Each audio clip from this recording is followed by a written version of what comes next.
Taylor Watch. Welcome back to another episode of Taylor Watch. Happy Tuesday. Happy Tuesday, everybody. From hot and steamy New York City, where the people are out and they're hotter than ever. Oh my God, I swear 1 million people just spawned in the city truly. This weekend because it was nice out. I was like, where did all these people come from? It's shocking to see and dare I say annoying. Yeah. Get away from here. Yeah, it's like, oh man, you don't get out of here. You don't realize you live in the most populated city, in one of the most populated cities in the world until the sun comes out. Until the sun, right. Everyone just comes out of the woodwork. The mole people come up from the subway, all the above. But yes, it's been a beautiful, beautiful week, end of the week last week, moving into the weekend in New York City, which of course makes it prime. Oh, excuse me. Sorry, they're coming to get us again. There's a fire. There's for fuck's sake. It's sometimes it distracts me too much that I can't even speak. It's very distracting. Other times I can just plow right through it, but whatever. Anyway, no, good. The emergency's gone. Yeah. So prime time for everybody to be out and about, see and be seen. Yes. Do your thing. And Taylor Swift is no exception. Yes. Oh my God. 3 days in a row she's out and about. We're living in a time where we're seeing her more and more. It's like it's giving, someone said this on Twitter, like it's giving like 1989 days when she was like getting papped left and right. Yes. Where she's coming out of the gym in like a cute little skirt and a tiny purse. Yeah, we're very lucky that she's willing to show face a little bit. Absolutely. It makes me, now we will break down everywhere she went and everything that she wore because people are clowning harder than ever about the outfits. Yeah. They think like, also wanted to clarify something. I saw somebody comment somewhere, might have been YouTube, it might have been Instagram, saying how she won't Easter egg her personal life. Yeah. When we're talking about her being papped with her outfits, we think it has nothing to do with the wedding. We're talking about music. We're not like the wedding stuff is just separate. And I think that like everything we've heard probably is a lie, and like who knows what's real and who knows what's fake. She's never gonna Easter egg her wedding. Yes, with her and so when outfits. Completely. So when we talk about that, just to be clear, we're clowning for music and for stuff music related. There's never a clown of like the wedding is soon. It's no, we know that they're getting married at some point. But the clowning is for the music. And so now, because she's being papped everywhere, which we know if she doesn't want to be seen, she won't be. Exactly. So it has to be for a reason. And the pattern in her clothing is starting to tell a little bit of a story. The silk. The silk everywhere. National Loom Day. The starting with black and ending with white and various, like it's getting hard to kind of separate everything. So we'll break all of that down and kind of get into that too. We also have, more potential wedding planning stuff, rumors, conversations, stuff we hope is true, stuff we have no idea about and would never know about. We've got a lot of awards, a lot of great stuff where music is concerned that we can talk about. We've got, Taylor Swift's being added to the Library of Congress, the National Recording Registry for Preservation. That's fucking crazy. Yeah. So not only is she out there living her life with her hot fiance and doing all of these things in New York City, she's crushing it in the music realm as well. And we had a couple of people giving some praise, of course, as always. We want to shout out and mention. Then we'll get into our non-Taylor related topics. So get excited for an off-campus breakdown. Yay!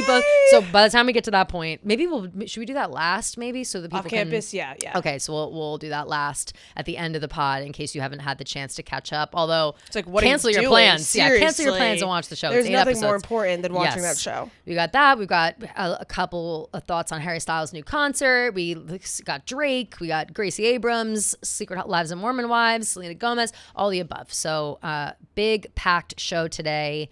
All about clowning and all about fashion. Love. Very excited. But let's just start right at the top. Let's go chronologically. May 14th, which was, let's see, she was out 14, 15, 16. And I know that so because like Friday, Saturday, Sunday, Thursday, right? Friday, Saturday of last week. So Thursday of last week, Taylor steps out. First, there were rumors swirling in the morning, which I think is the funniest thing in the world. Some guy showed up to the front door of her apartment, which I guess is like not the drop-off spot. Like, did you see him kind of like chilling and then like being led somewhere else by security? He definitely was going to the wrong spot. 100%. But she's not getting deliveries to her front door. To her front door. Yeah. Someone else on Twitter was like, I've seen her, or like people have seen her open that door before, blah, blah, blah. And I'm like, okay, yeah, it's probably like her front door, but she's not going to just open the front door to a stranger. Like, this is crazy. So it was a guy holding like a garment bag and another bag. And it's, he's like a typical delivery guy. He has no idea what he's doing. He probably doesn't even know it's for Taylor Swift. Whatever. From Stella McCartney. Yep. And people, because on the bag said like Stella, or I forget what it said on the bag, maybe Fendi.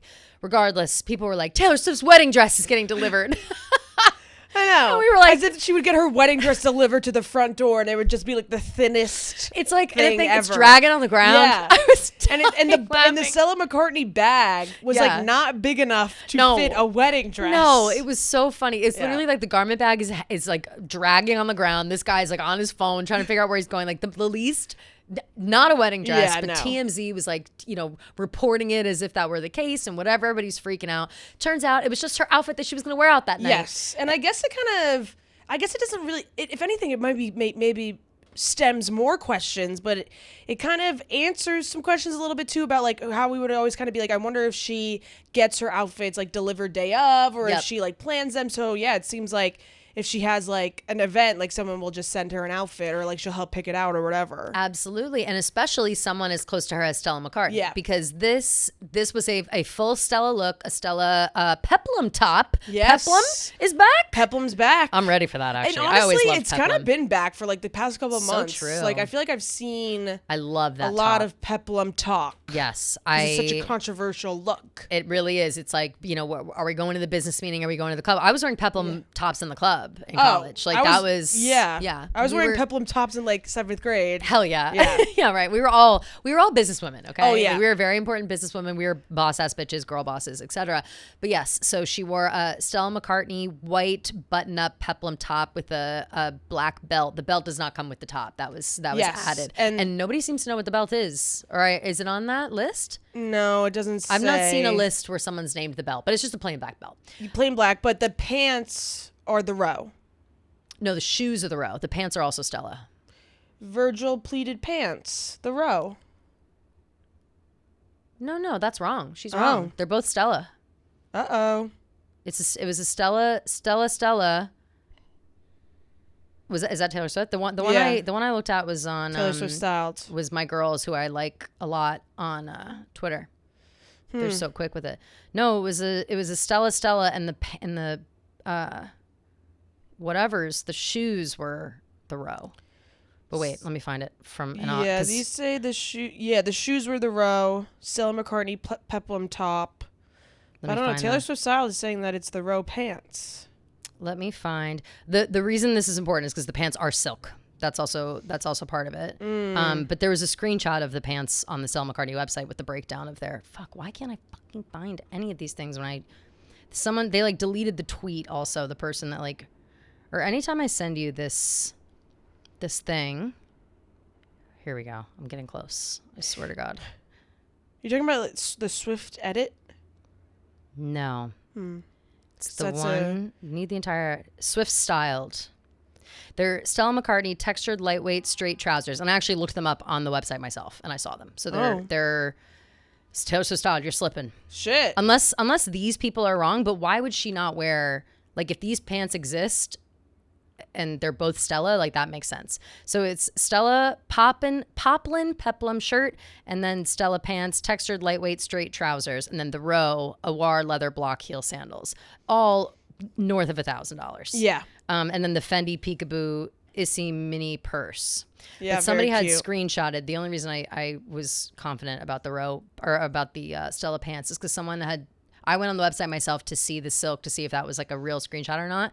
But the pants have silk in it, Right. Which is leaning back into this whole thing about how silk keeps like popping up everywhere. Which before we keep talking about the silk, this Stella thing to me is like, oh, a friend. Like I'm in New York, I'm going to an event. Hey Stella, do you want me to wear any of your? Yeah. Because it's from the present collection, like the collection that you can buy. It's like the spring 2026 collection. So in my head, it's like, hey girl, I'm gonna be in town. I'm going to a dinner, and you have any outfits you want me to wear? Yeah. Like or maybe that's like how Taylor that felt. saw the new collection and was like, can I wear some for tonight? Totally. Yeah. And so deliver it to your house, pop it on, ready to go. Love it. Yeah, and love the way that I don't know if so she cute. styled it or if she has a. We were talking about Chicks in the Office. Jessica asked me if I think she got like a new stylist, and I was like, no, she definitely still has Joseph Cassell. He's for sure. I'm thinking yeah. maybe like, But maybe he doesn't do her day to day. Yes, Yeah. we said this I think like a couple episodes ago because it was like Joseph Cassell definitely still does her like award looks and Like big concert looks and events. big events. And yeah, whereas somebody must be helping with the day to day think or with so. these streetwear looks, or just like maybe she's doing a closet overhaul. And especially because of the type of stuff she's wearing, which will the more we list everything out, it kind of makes sense. It's very, very adult. Like it's her shift in style. Honestly, not to make it about myself, it's a shift that I also am like trying to make, where I feel stuck in my style right now because of my age. Because I'm like, I should be dressing like a businesswoman, but I'm not wearing slacks to work, so it's like whatever. But lately, she's been wearing a lot of the Row and a lot of Stella and a lot of those like high end, but like quiet Basic. luxury, simple but expensive and good quality type stuff. And I do think that her Basic like, in terms style of like is you changing. can mix and match with anything. Yes. Yeah. Basics like white top, Exactly, pleated trousers, exactly. black dress, black, staples. Exactly. Not Yeah, basics. yeah. Basics works, but staples. And but yeah, like she's dressed in like Gwyneth Paltrow. You know what I mean? Like that's kind of the vibe that you sleek, elegant, go into. Yeah. adult, Which is gorgeous. And she looks amazing. She looks amazing. So she's out about, went to Zero Bond. Then on May 15th, she goes out to Aresh, a restaurant I've been trying to fucking get into for months. I've never heard of this place. Oh, it's Indian food. It's supposed to be really, really good. Damn. I follow if you're a New York City person looking for like the pulse on new restaurants and stuff, Sisters Snacking. Love them. They're the ones. Yeah, they're great. They are everywhere. Yeah, they before are. it even becomes a thing. Like if I am up on my restaurant game, it's because I follow everything that they do. Love. And Shout out. They always order the entire fucking menu, Yeah, and then yeah. they see everything. Like do a really, really good job. And I think they were just on like Drew Barrymore Yeah, or they something. did something. Yeah. They're really popular now. Yeah, they are. But I've been following them for years, and they like are always finger on the pulse. Love. But they posted about Aresh months ago, and I had texted my restaurant friends. It was like, we got to get here. Marty and Rhea just went for their like anniversary recently. Love. And so they were like mixed bag on it. They were like, it was good, but they always go out to good Indian food in London and stuff. So they, I think, have a higher bar, standard than I probably would. Regardless, I'm dying to go there, and so I'm like, what the fuck? Of course, no, we'll never go. Is that where she went with Travis? Yes. So in she's the at Doan dress? Yes. So she's at Aresh with Travis wearing a cream floral Doan dress. Only $348, that dress. Love. And she had her Aquazara heels on, an $800 purchase. But the shoes were silk. The Aquazara heels had silk in them. So now we're like, what the fuck is going on? We got silky silk everywhere. Yeah. And that's that. So seems like they had a good night. People waited around. Same thing. Paparazzi were already there when they arrived, and when she left, it was crowds in the streets cheering. She's smiling, like she looked thrilled in that moment. And maybe, I don't know. That's why I'm a little in my head about this. And tell me if you agree. It's like, I think that we're in a space right now where we want this. I think that we are like, obviously you don't expect the street to fill up with people or whatever, but she doesn't seem unhappy when she's like leaving and people are there from these dinner spots. Right. I Does feel that like make she's sense? at the point of her career almost where it's like, like, fuck it. you can't, like there's some things that you just can't change. There's some things that you can't avoid. Mm-hmm. And I think that's why her and Travis's relationship works so well, is I think a lot of people are adverted to that type of mayhem. Would it be enough? I can never give you peace. Exactly. Someone made an edit to that I saw of her that. like walking out, and I was saw like, that. oh, It made me. I know. It really broke me sad. down. But listen. But like having someone who supports you in those moments where like it's really overwhelming, like I think that makes it easier to digest. Absolutely. And you know what? At the end of the day, Gia, a diamond's got to shine. Exactly. And best believe you'll be bejeweled. Right. And if anything, like, I'm putting myself in her shoes when I say this. Like, Yes. I feel like she sings a lot about, Clara Bow and who's going to be the next one? Nothing new. Like, is my time up? Like, are people going to get tired of me? Mm-hmm. Going out to a restaurant and coming out and seeing that there's thousands of people that are interested in you, like, it's like, okay, your time's not up just quite yet. It's gotta feel great. I I would think maybe in the next event that we saw her at the following day. This is where I start to think like, I don't know about this, because we've got the wedding of a friend involved. It's like, do we like this? I think it's a double-edged sword for sure. Totally. Yeah. And especially when everyone knows you're out and about in New York City, you're going to these fancy restaurants, you're doing all this stuff. Maybe they just are kind of like, fuck it, like, pretend they're not there. You know what I mean? Like, wave, say hi, whatever, be nice, show my face, and like be kind to them. But otherwise, like, or maybe if I'm nice or this, that, whatever, they'll leave us alone. Like, it makes me think about like JFK Love Story, when they're like, if we're nice to them, they'll leave us alone. Like, no, they like just eat you up more. Yes, but this doesn't feel like, it feels like there's now an established level of respect where they go, the paparazzi go, they take their photos, she gives a look, she gives a whatever, and then that's it. And then the people that crowd around waiting for her to leave end up being more like fanfare people that have seen that where she is, and they're like flocking to the location, which I think which we've discussed is like probably weird. Like, not a normal thing. Yeah, I know. I was talking about this with my friend in the car because we were talking about her going to Via Carota. Yeah. And she was like, would you have like stood outside? And I was like, the only way that I would have is if this very specific situation of, if one, I was still living in my old apartment, because my old apartment was like right around the corner. Yeah. Two, I am like, ooh, I want a sweet treat. So I go to the bodega that's right next to Via Carota. Yes, yes. And I just so happen to see that there's a crowd. Notice. The crowd tells me that Taylor Swift's there. I would wait for 10 minutes, 20 minutes maybe. If she doesn't come out, I would leave. I don't think I would stay there for hours on end waiting for her. No. I think that's the only situation to where I would go and see if I could get a glimpse. Yeah.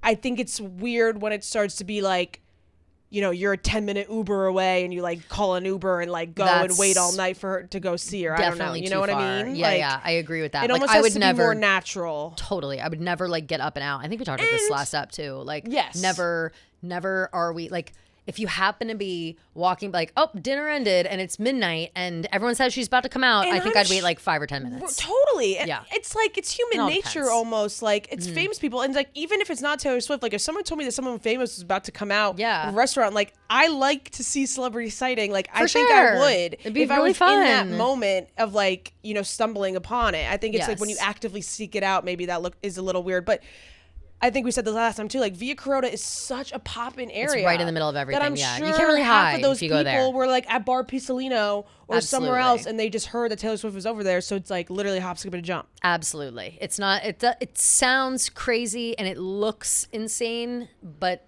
I can see how it happens. Like I'm it's sure less crowd, malicious than people think. Yeah, like I'm sure the crowd in Bushwick was way less than the crowd in the West Village, and it was the heart of the West Village. Exactly, yeah. and it's like on a side street. So that's the next event. Yeah. We have this past Saturday. Travis and Taylor attended a friend's wedding, coincidentally at a place called Honey's. Did you see that? How insane is that? Yeah. So funny. I actually have been there.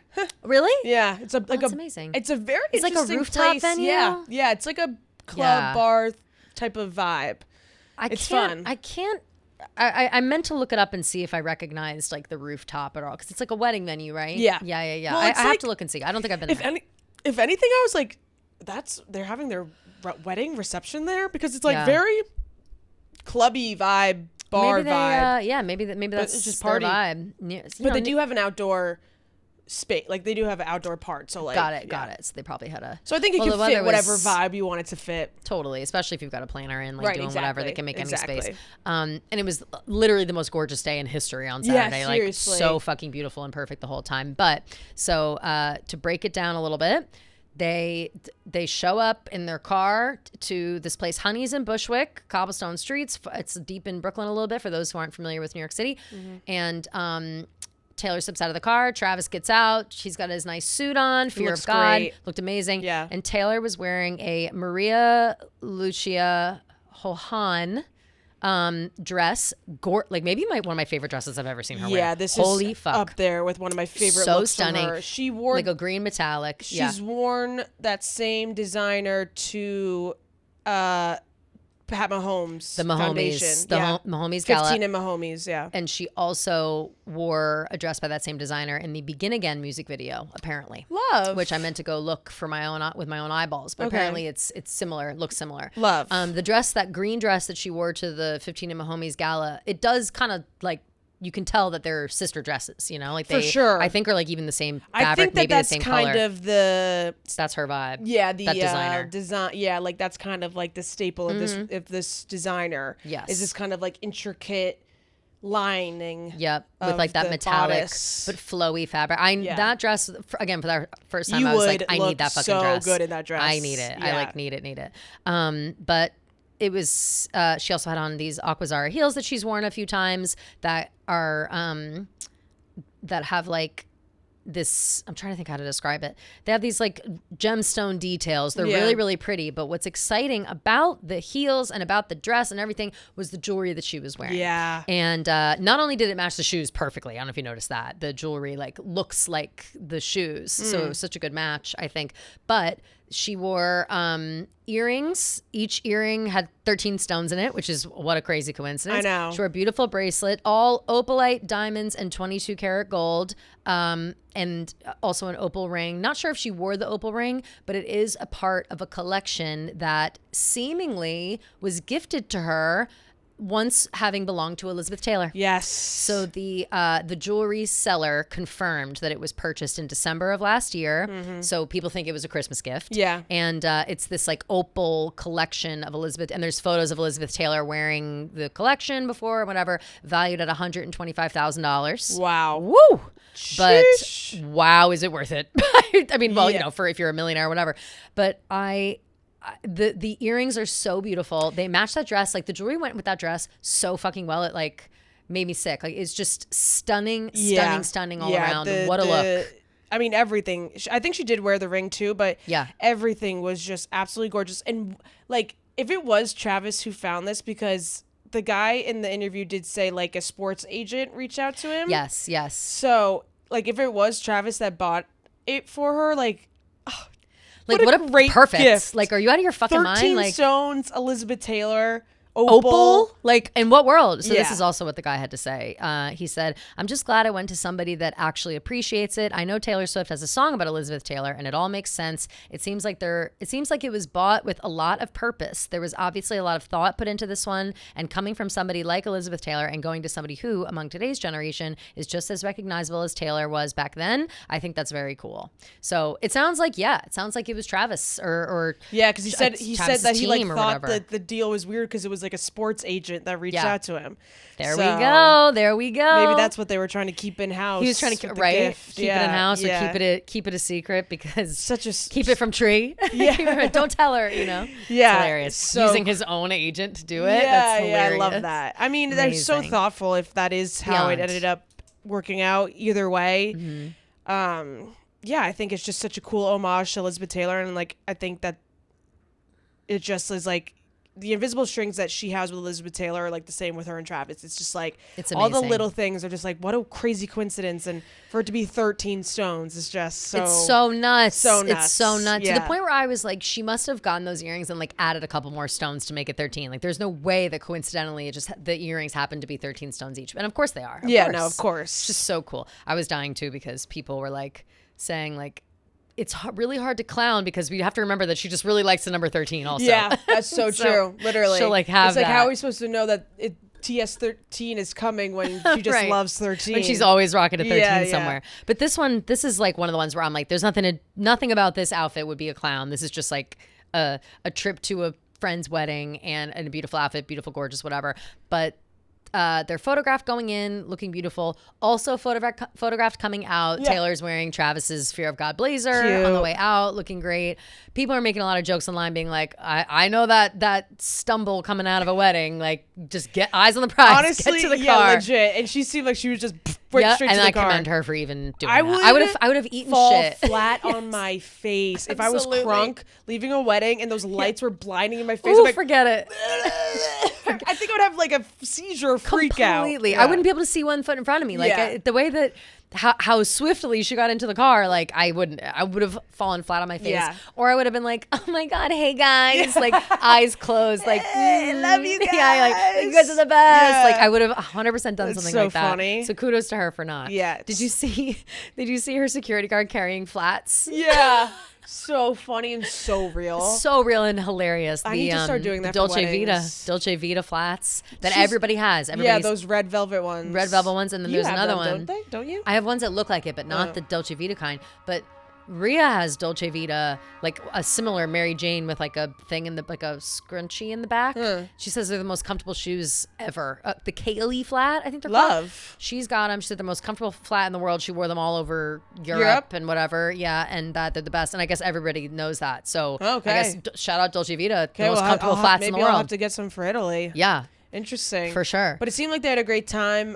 Did you see that video of Travis helping with the chair? The bride on the chair. Love it. So fun. Rob Everyone was joking Gayla. like they needed 50 guys on one side and then just Travis on the other side. Yeah.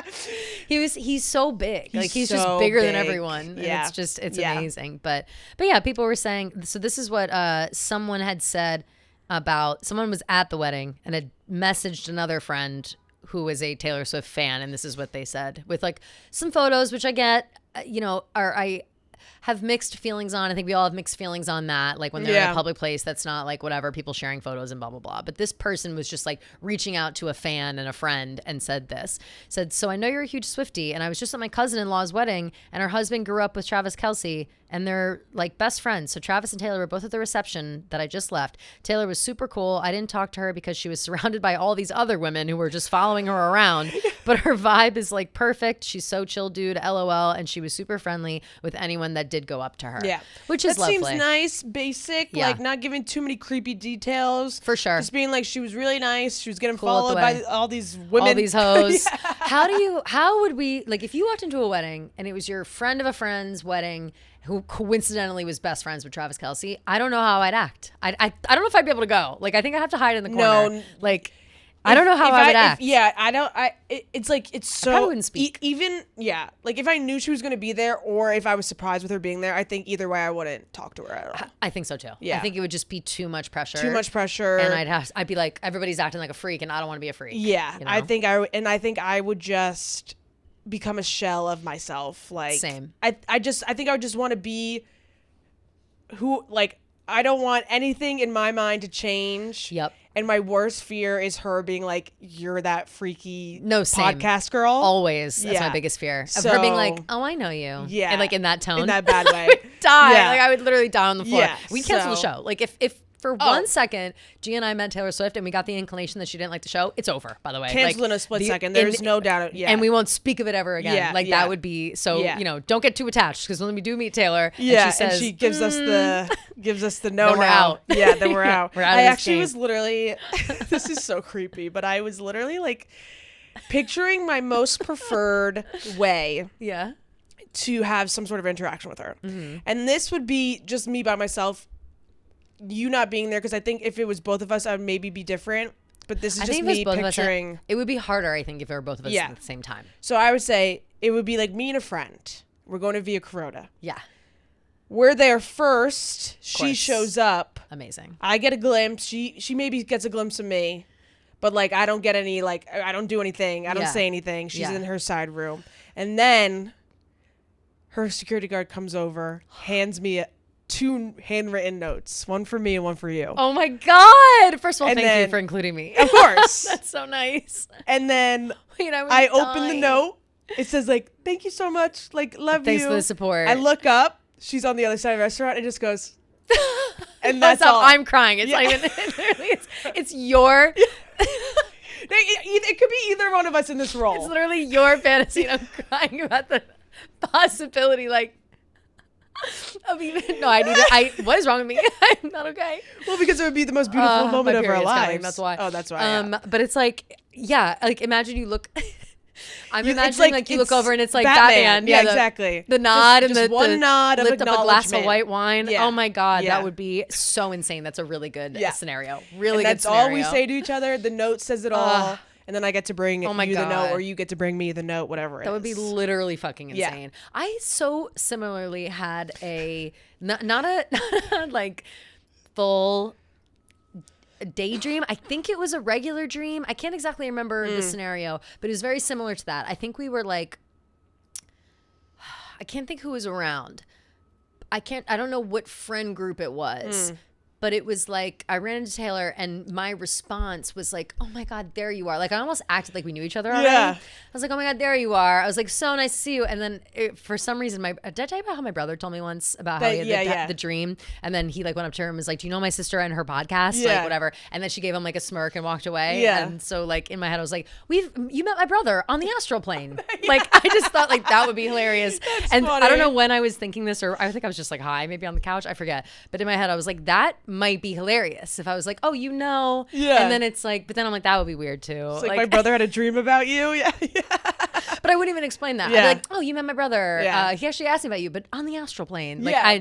in my head, she goes along with it. Like, oh, of course. Right, Good right. to She see would you. get that for sure. Yeah, like laugh. But Or like yeah, my other these are things I dream. think about in my free time. Where we're at the Taylor Swift concert and she Yeah. goes up to the rafters and we get to go up there and she goes, you guys are going to talk about this on the pod? Yes, Remember my yes. dream? Yeah. That Yeah. is one of my favorite. Yeah. Yeah. And then she gets back to performing. Yeah, literally. Yeah. So fun. God. But it does feel like whenever she's in New York and going out and about and going to places that like we've been or Yeah. we've been around or I'm been like, near, same. Like the energy's different. And I feel like I'm gonna run into her around any corner. Like you never fucking It's know. so scary. It's so nuts. But regardless, I would say all of it's very exciting, and it's nice to see that not only is she out and about having a good time, on her own and with her hubby, but she's also seemingly being respected. And I Yeah. think that is the takeaway from all Yeah. of this is like people are being respectful. They're taking photos of her. They're making their money, whatever they need to do. We know it's a business, but it seems like the boundaries have held, and I'm happy to see that because I think that it's a slippery slope if people sure. start getting too aggressive. For and sure. I think it's nice otherwise. Yeah. Did you see the video of that guy like literally on Photoshop outside of the restaurant? Yes. That was so funny. So crazy. Like, listen, the grind never stops. Grind never stops. It was like a paparazzi taking photos, and then as soon as she went into the restaurant, whips out a laptop and starts editing the photos to then submit for whatever. But that's those early bird gets the worm. Listen, y'all. I appreciate that dedication. As shitty as paparazzi are, like, I appreciate them like doing old school style Photoshop and not throwing that shit through AI and Completely. being like brighten this or something. Completely, because Yeah. that would suck. Yeah, for sure. So love that. But they just had this incredible long weekend. It seems out and Yeah, about, trying yeah. a lot of great spots, and I'm jealous. It's Very a jealous. fun weekend. I would have liked for myself. Totally out and about. Seem like they're fun. We're very. It's like I'm just happy that she is happy. Yeah, me too. Like me too. just Everything enjoying seems herself, normal. having a good time, Right. Going Everything out and seems about normal and without fun. like fear of anything, and having a good time. Absolutely. Yeah. Just positivity all around. Exactly. But okay, now let's get into a little bit of like nitty gritty clowning. Ooh. Also mixed in with wedding conversation, but again, the clowning is for music. Yes. But then we also have wedding stuff, and then coincidentally, it's just like all happening at the same time. Right. So, the first thing are all the outfits that she's worn. When Taylor and Travis went to go see Romeo and Juliet, she was wearing that black floral Zimmerman dress. Yes. Then the next night they went out, she was wearing that black on black lace and Yep. silk number. Then she's got the dinner with her family, the Valentino with the black, but then there's a little bit of Silver silver sparkles. sparkle, Yep. which in this case White. for us is white. Then the next day, she's got the all white retrofit dress, Yep. all white.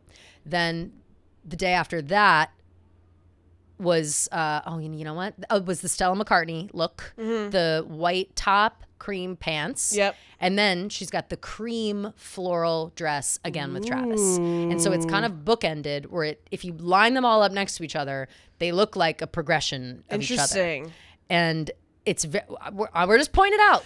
It's bookended with floral, and it's dark floral and light floral. And in Yes. between, it's a pattern of like moving from dark to light. Right. And I'm sorry.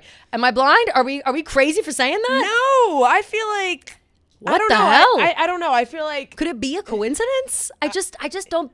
It's so crazy when you see them lined up next to each other. it like makes that. you feel crazy talking about it. But if you Yes. really think about it, like with the life of a showgirl, Yes. She really did Easter egg a lot of stuff with her outfits. Yes. So yes. you In this exact same way, This where she was exact like same way photographed where- going, even in London. She was photographed in London and she was photographed in New York. exactly. So it's like, I feel like people are like, oh no, she's just wearing the clothes to wear the clothes. Which, yes, of course. Yeah. But I think maybe some things do have a coincidence that line up that works for her, that she could use this as like a little nod to something. What that something is, who knows? Mm-hmm. But I feel like it would be like doing a disservice to all of the Easter egging that she did for Life of a Showgirl with her outfits. You know what I mean? Completely agree. And it's like, she it's just still an is Easter outfit. egging It's just with fun, outfits. you know? It's fun. It's cool. And again, it's not like there's any one specific thing. The silk pattern, they all have silk. Yeah. Even that, like if you go the cream floral Doan dress, she had the silk Shoes, Aquazzara yeah. heels. She's got the silk Stella pants. Now even though it was posting that it's Stella and I saw it on the website, in my head I'm like, is that the right pants? Because I don't know. if they were the row pants, I don't think those row pants were silk, so Yeah. it kind of ruins the thing. But I'm pretty sure they're Stella. I feel like she wouldn't do Stella and the row clothes together because they're direct competitors. You know what I mean? Yeah. But those girls had it up there. I don't know. That's what But Taylor Swift styled has. saying, But who knows? Wait, I feel like let me go look at if hers. she's getting a Stella delivery, like, yeah, it would make sense. Why for it would to she be like a put full on her own fit. row pants? Yeah. You know? I mean, these pants do look They look like them. a lot more like them color wise. Yeah. The row Virgil pleated pants. And she has them on there twice for some reason. Based on the color and select pleating, plus the fact that Taylor's a longtime fan of their sleek press, my best stab at these excellent trousers will pair by the row. Sure to find them. Oh, so she's guessing.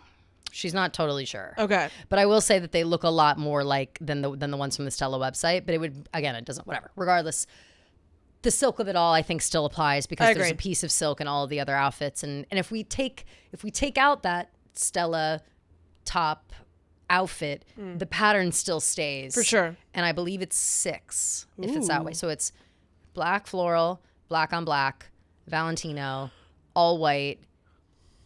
Peplum. Oh, no. We need the peplum to be Yeah. 6. Okay. And people are just saying 6 keeps popping up. Who the fuck knows? I'm just saying that there's a pattern in the outfits and we would be foolish to ignore it. Yes, I agree. So we'll just have to see what comes of that. Right. But with all of this outfit conversation happening, I know last episode or one of the more previous episodes we talked about potential outfits that Taylor would wear to the wedding, like wedding dress, after party dress, what designers we'd like to see kind of getting involved. And coincidentally, hours after we were having that conversation, Cleo Pepiat has put out a bridal collection. Yeah. In time. You literally were like, I wonder if she'll wear it. And then like 2 hours later, literally they tweeted that. It's kind of crazy. Kind of crazy. So after very party smart. dress, maybe? I think absolutely. Yeah. I think it almost feels like a no-brainer to me, especially because she's worn their dresses a few times. Yeah, now, for right? sure. It's not even just the one. And they have such beautiful dresses. Stunning, oh my like God. beadwork and just the design. They're It's very gorgeous. whimsical. Yeah. Always. It's like it just takes forever for them to get here. I Yeah. remember I tried to order a Cleo outfit, a dress. It was for like when we were going to Miami for a Midnight's outfit. And it was going to take too long to arrive. That's why I ended up not I'm getting sure it. it's like hand beaded. It's like 6 weeks or Yeah, something it was yeah, taking. yeah, Maybe it's longer, crazy. maybe months. It was, or I guess that is a month and a half. But it was like a crazy amount of time. So I wouldn't be surprised if that's involved in any way. And my best guess would be after party dress, Yeah. just because of how they are. Yeah, totally. So very, very cool. We love that. Springtime. It is time for a hair refresh. And as you can Yes. see, those Your watching hair's on looking YouTube, I got my gorge. roots done finally, and I got Yes. my summer balayage. Love. A little bit of blonde highlights, lightening it up. Feeling good moving into the season, but I would be nowhere with my hair if it weren't for Nutrafol. Big facts. And I feel like I've been getting a lot of compliments on my hair lately. And I Yes, really your hair have to is give looking very credit healthy. to Yeah. Nutrafol because good hair days do more than we give them credit for. When your hair feels healthy, you show up differently. You're more confident, more relaxed, and you're not constantly checking mirrors or adjusting your hair.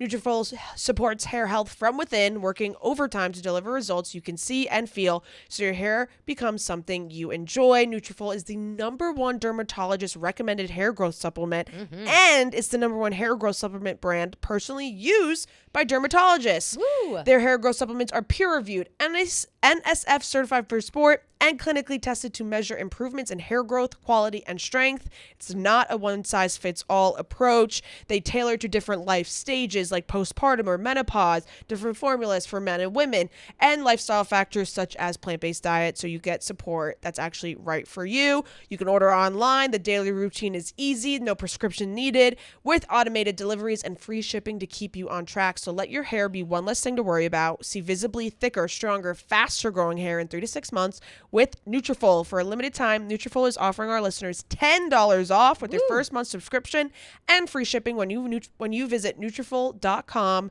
and enter promo code TaylorWatch. That's Nutrafol.com, spelled Nutrafol.com, promo code TaylorWatch. Outfits aside, there are rumors swirling that Taylor may have hired one of the best wedding planners in the world, named this man named Rishi Patel. He was one of the people that was allegedly out to dinner with them in London at some point. Yeah. I don't know if we saw photos of that, or if that's we did hearsay not, or what, but people have looked into this Rishi Patel.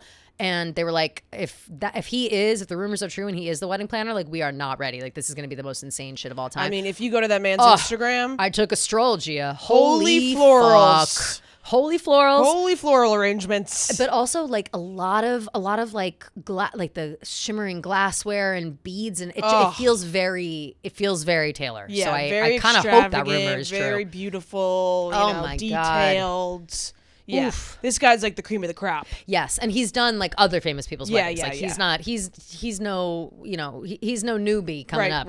He's a seasoned wedding planner, well sought after, and I'm sure it's an honor if he is actually the wedding planner. So let's hope, because wow. Yeah. Oof. His resume, just based off the pictures from his Instagram, are extensive. And he's been written about in Vogue and everybody's. It seems they will be in good hands. Only the best of the best. Only the best of the best. We love it. Also, rumors are swirling yet again. Lots of rumors swirling this week. Rumors swirling that Taylor's inviting people to the wedding via phone. She's calling people up. Yeah. And saying, hey, come to the wedding. These are the details. If out of all the rumors for there to be right now, I would say this one's maybe the most believable. Yep. Because it kind of just makes sense. Makes total sense. It's kind of the only way that you can kind of invite someone without having any sort of leak. Absolutely. Unless they record the phone call, which is crazy and also illegal. Which would be not that would be and also, what a betrayal of trust. If you're getting invited to the wedding, you're not recording a fucking phone call from. Right, exactly. Right. That's automatically triggering. Yeah, legit. Automatic. Uninvited. No, that's so fucked up. But and I don't think anybody would. I wouldn't be surprised to hear that she's calling people. Me neither. Just because, and especially, Mary Morris, gets a text, and it's how am I supposed to know what's real and what's fake? You Completely. know? So it's a call from the source herself. Yep. Seems the most realistic. Totally. But, her source herself, or maybe somebody in her camp. Yeah. And Travis, I'm sure, is calling his family. It does make to me a lot of sense that they would do it this way, because any kind of paper trail of any kind, a invitation in the mail or a paperless post or whatever, it just takes one. It takes one. Oh my God, look, I'm going to this wedding, and I sent it to a friend, and then that friend sends it to fucking TMZ. Yeah. You know what I mean? You never know. You never know who it's gonna be. Yeah, and it's also it sends it to a friend and you don't even realize. Yeah. I think about my aunt posting on her story of Francesco's wedding dress and tagging Martha's Vineyard and not even realizing that she's putting the dress before putting it on anyone blast. else. Yeah. It was so crazy. So it's something as harmless as that. Yeah. You want to avoid any type of thing like that where it's you're just sending a picture to a friend and it and it spirals next thing out. You know, it's plastered all over the front page news. Exactly, because it's something that we've learned is that people really don't have a lot of self-control when it comes around to Taylor and knowing information about her life in that way. And so it's just, so I totally get it. I think that's a smart way to do it. I also think that at this point, I'm almost wondering, are we getting... are we being misdirected? Ooh. You know what I mean? Are we trying to, are they trying to muddy the waters a little bit so people don't, it keeps everybody on their toes? There are so many fake rumors. There's so many rumors right now. That's why it's even if they do seem realistic like this, the calling thing, it's harmless, rumor, seems realistic, whatever. Mm-hmm. It's I still don't believe it in a way just because like I have a hard time believing what any of these people are putting out. Yeah. It's like, how are we supposed to know what's real, what's fake? Yep. Especially when it comes to a wedding. That's not something that you really like feed information to news outlets about, because you don't really want people knowing anything about it in the first place, you know? I would think. So anytime like Page 6 or TMZ or something comes out with something new about the wedding, I'm like, I'm just going to choose not to believe it. I And never if I'm believe proven it. wrong, then I'm proven wrong. Exactly. It's Yeah. it's much easier to be like, oh wow, they were right, Yeah. than to believe something so deeply fact. yeah, Yeah. and spread it around as Yeah. fact. Because like again, as we've said, Page 6 not a reliable source, TMZ not a reliable No. source. Like all they want are clicks and views, and whether it's true or not, they don't care. Like Yeah. it's just that's the name of the game, the gossip game, and Totally. they're running it. You know. But yeah, I think calling people, that sounds great. But one confirmed guest, Andy Reid. Oh, thank God. Right, which we And he's going to everybody be knew. he's going to be sitting with Jack Antonoff. Oh, yeah, Jack right. and Margaret. Yeah. Jack and Margaret, and Zoe and Beyonce. Harry, and Yeah, Beyonce, yeah, yeah. and Beyonce and Jay, Yeah. and Blue Ivy. I wonder if Blue will get invited. No kids. No kids. No kids allowed. No kids at the wedding. Oh, but then what about but the Kelseys? They want the sitter to have the For kids. sure. They want to have a good time. Jason, Or maybe kids at the ceremony or something. No True. kids at the reception. maybe no kids past 8 So I o'clock. feel like maybe the kids will be like the grooms. like in the wedding. Yeah. Yeah. Like Flower Wyatt, girls. maybe. Who's the oldest child? Oh, I forget Wyatt, I their think, names. right? Yeah, Wyatt. Yeah. She might be a little young. Literally cannot remember any of their names. I don't know think any of Becky. them. There's Benny? not one named Becky. Benny? Yeah. There's Wyatt, Benny. There's 4, right? Yeah. Or 3. Well, yeah, 4 now. I don't know the others' names. I only know Wyatt and Benny. Yeah, I couldn't tell you the other two too. One's like, what's the new baby's name? Like Eli or something? I have no idea. I Yeah. really don't know. Sometimes I feel Probably weird better that remembering we people's don't know. names. Yeah, kids' Yeah, especially names. babies. Like, Yeah, why I'm like, do I don't need to your know baby's these. name? I don't need to know these kids' names. Yeah. I still don't even know all the like Kardashian kids. Like I lost track I after a do. certain amount of time. Well, I could probably name them. I could probably name all of them. Dream, Air, Stormy, Yeah. Penelope, Yeah. Mason. Uh-huh. Who's that little scoundrel? Rain. Rain. No. Yeah, Rain. Rain. Then we have North, Yep. Psalm, Shy, Chicago, Yeah. Saint, Yep. and then- that's it. And then right? you forgot one. True. Mm-hmm. True. And oh, True. What's True's brother's name? does True have a brother? Yeah. Oh, does she? Yeah, she has one more kid, right? Does she? Chloe? I thought Chloe had 2 kids, maybe. You Khloe might be Kardashian right. kids. Yeah, True and Tatum. Tatum. Never Yeah. would have guessed that in a million years. I did Yeah. not know that baby's name. And I don't even think I knew they existed. Regardless, it's better that we don't. Better we don't know these kids' I knew names. all Yeah, their yeah. names too. As you were saying them, I was like, yeah. Yeah. So whatever, but they're on TV. True. Regardless, I think that the wedding itself will be amazing, but like I said, we have the one confirmed guest, Andy Reid, and he was asked, did you get your invitation? Are you going? Blah, blah, blah. And he goes, well, I think I did. And so, I think I did get my invitation. Yeah. He goes, and I'll be there as long as as long as I can fit into my suit by then, is what he said. Oh, Andy. So This guy's funny. got such a I'll sense of come if I humor. can fit into my suit by then, is what he said. So fucking funny. So Oh, funny. my God, that's hilarious. I Just a love that energy. Great joke by Yeah, Andy Reid. great joke from Andy. Good deflection. From Papa Andy. Yeah, that's from great. asking I love too that. many questions, and of course he's going to be there. Like Oh, that's no question. Please. He's That's like the father figure. as far as we know, he's the introducer. You know what I mean? Right. He might be the string in between. Right, that's so true. Or one of them, anyway. One of them, at least. Yeah, exactly. Yeah. So all of that's very exciting. I'm sure Andy, what if Andy's a groomsman? Amazing. What if Andy Reid officiates the ceremony? Did we say that as an option? No, we didn't. Oh my God, it's Andy Reid. It's Beyonce or Andy Reid, and I won't accept anything else.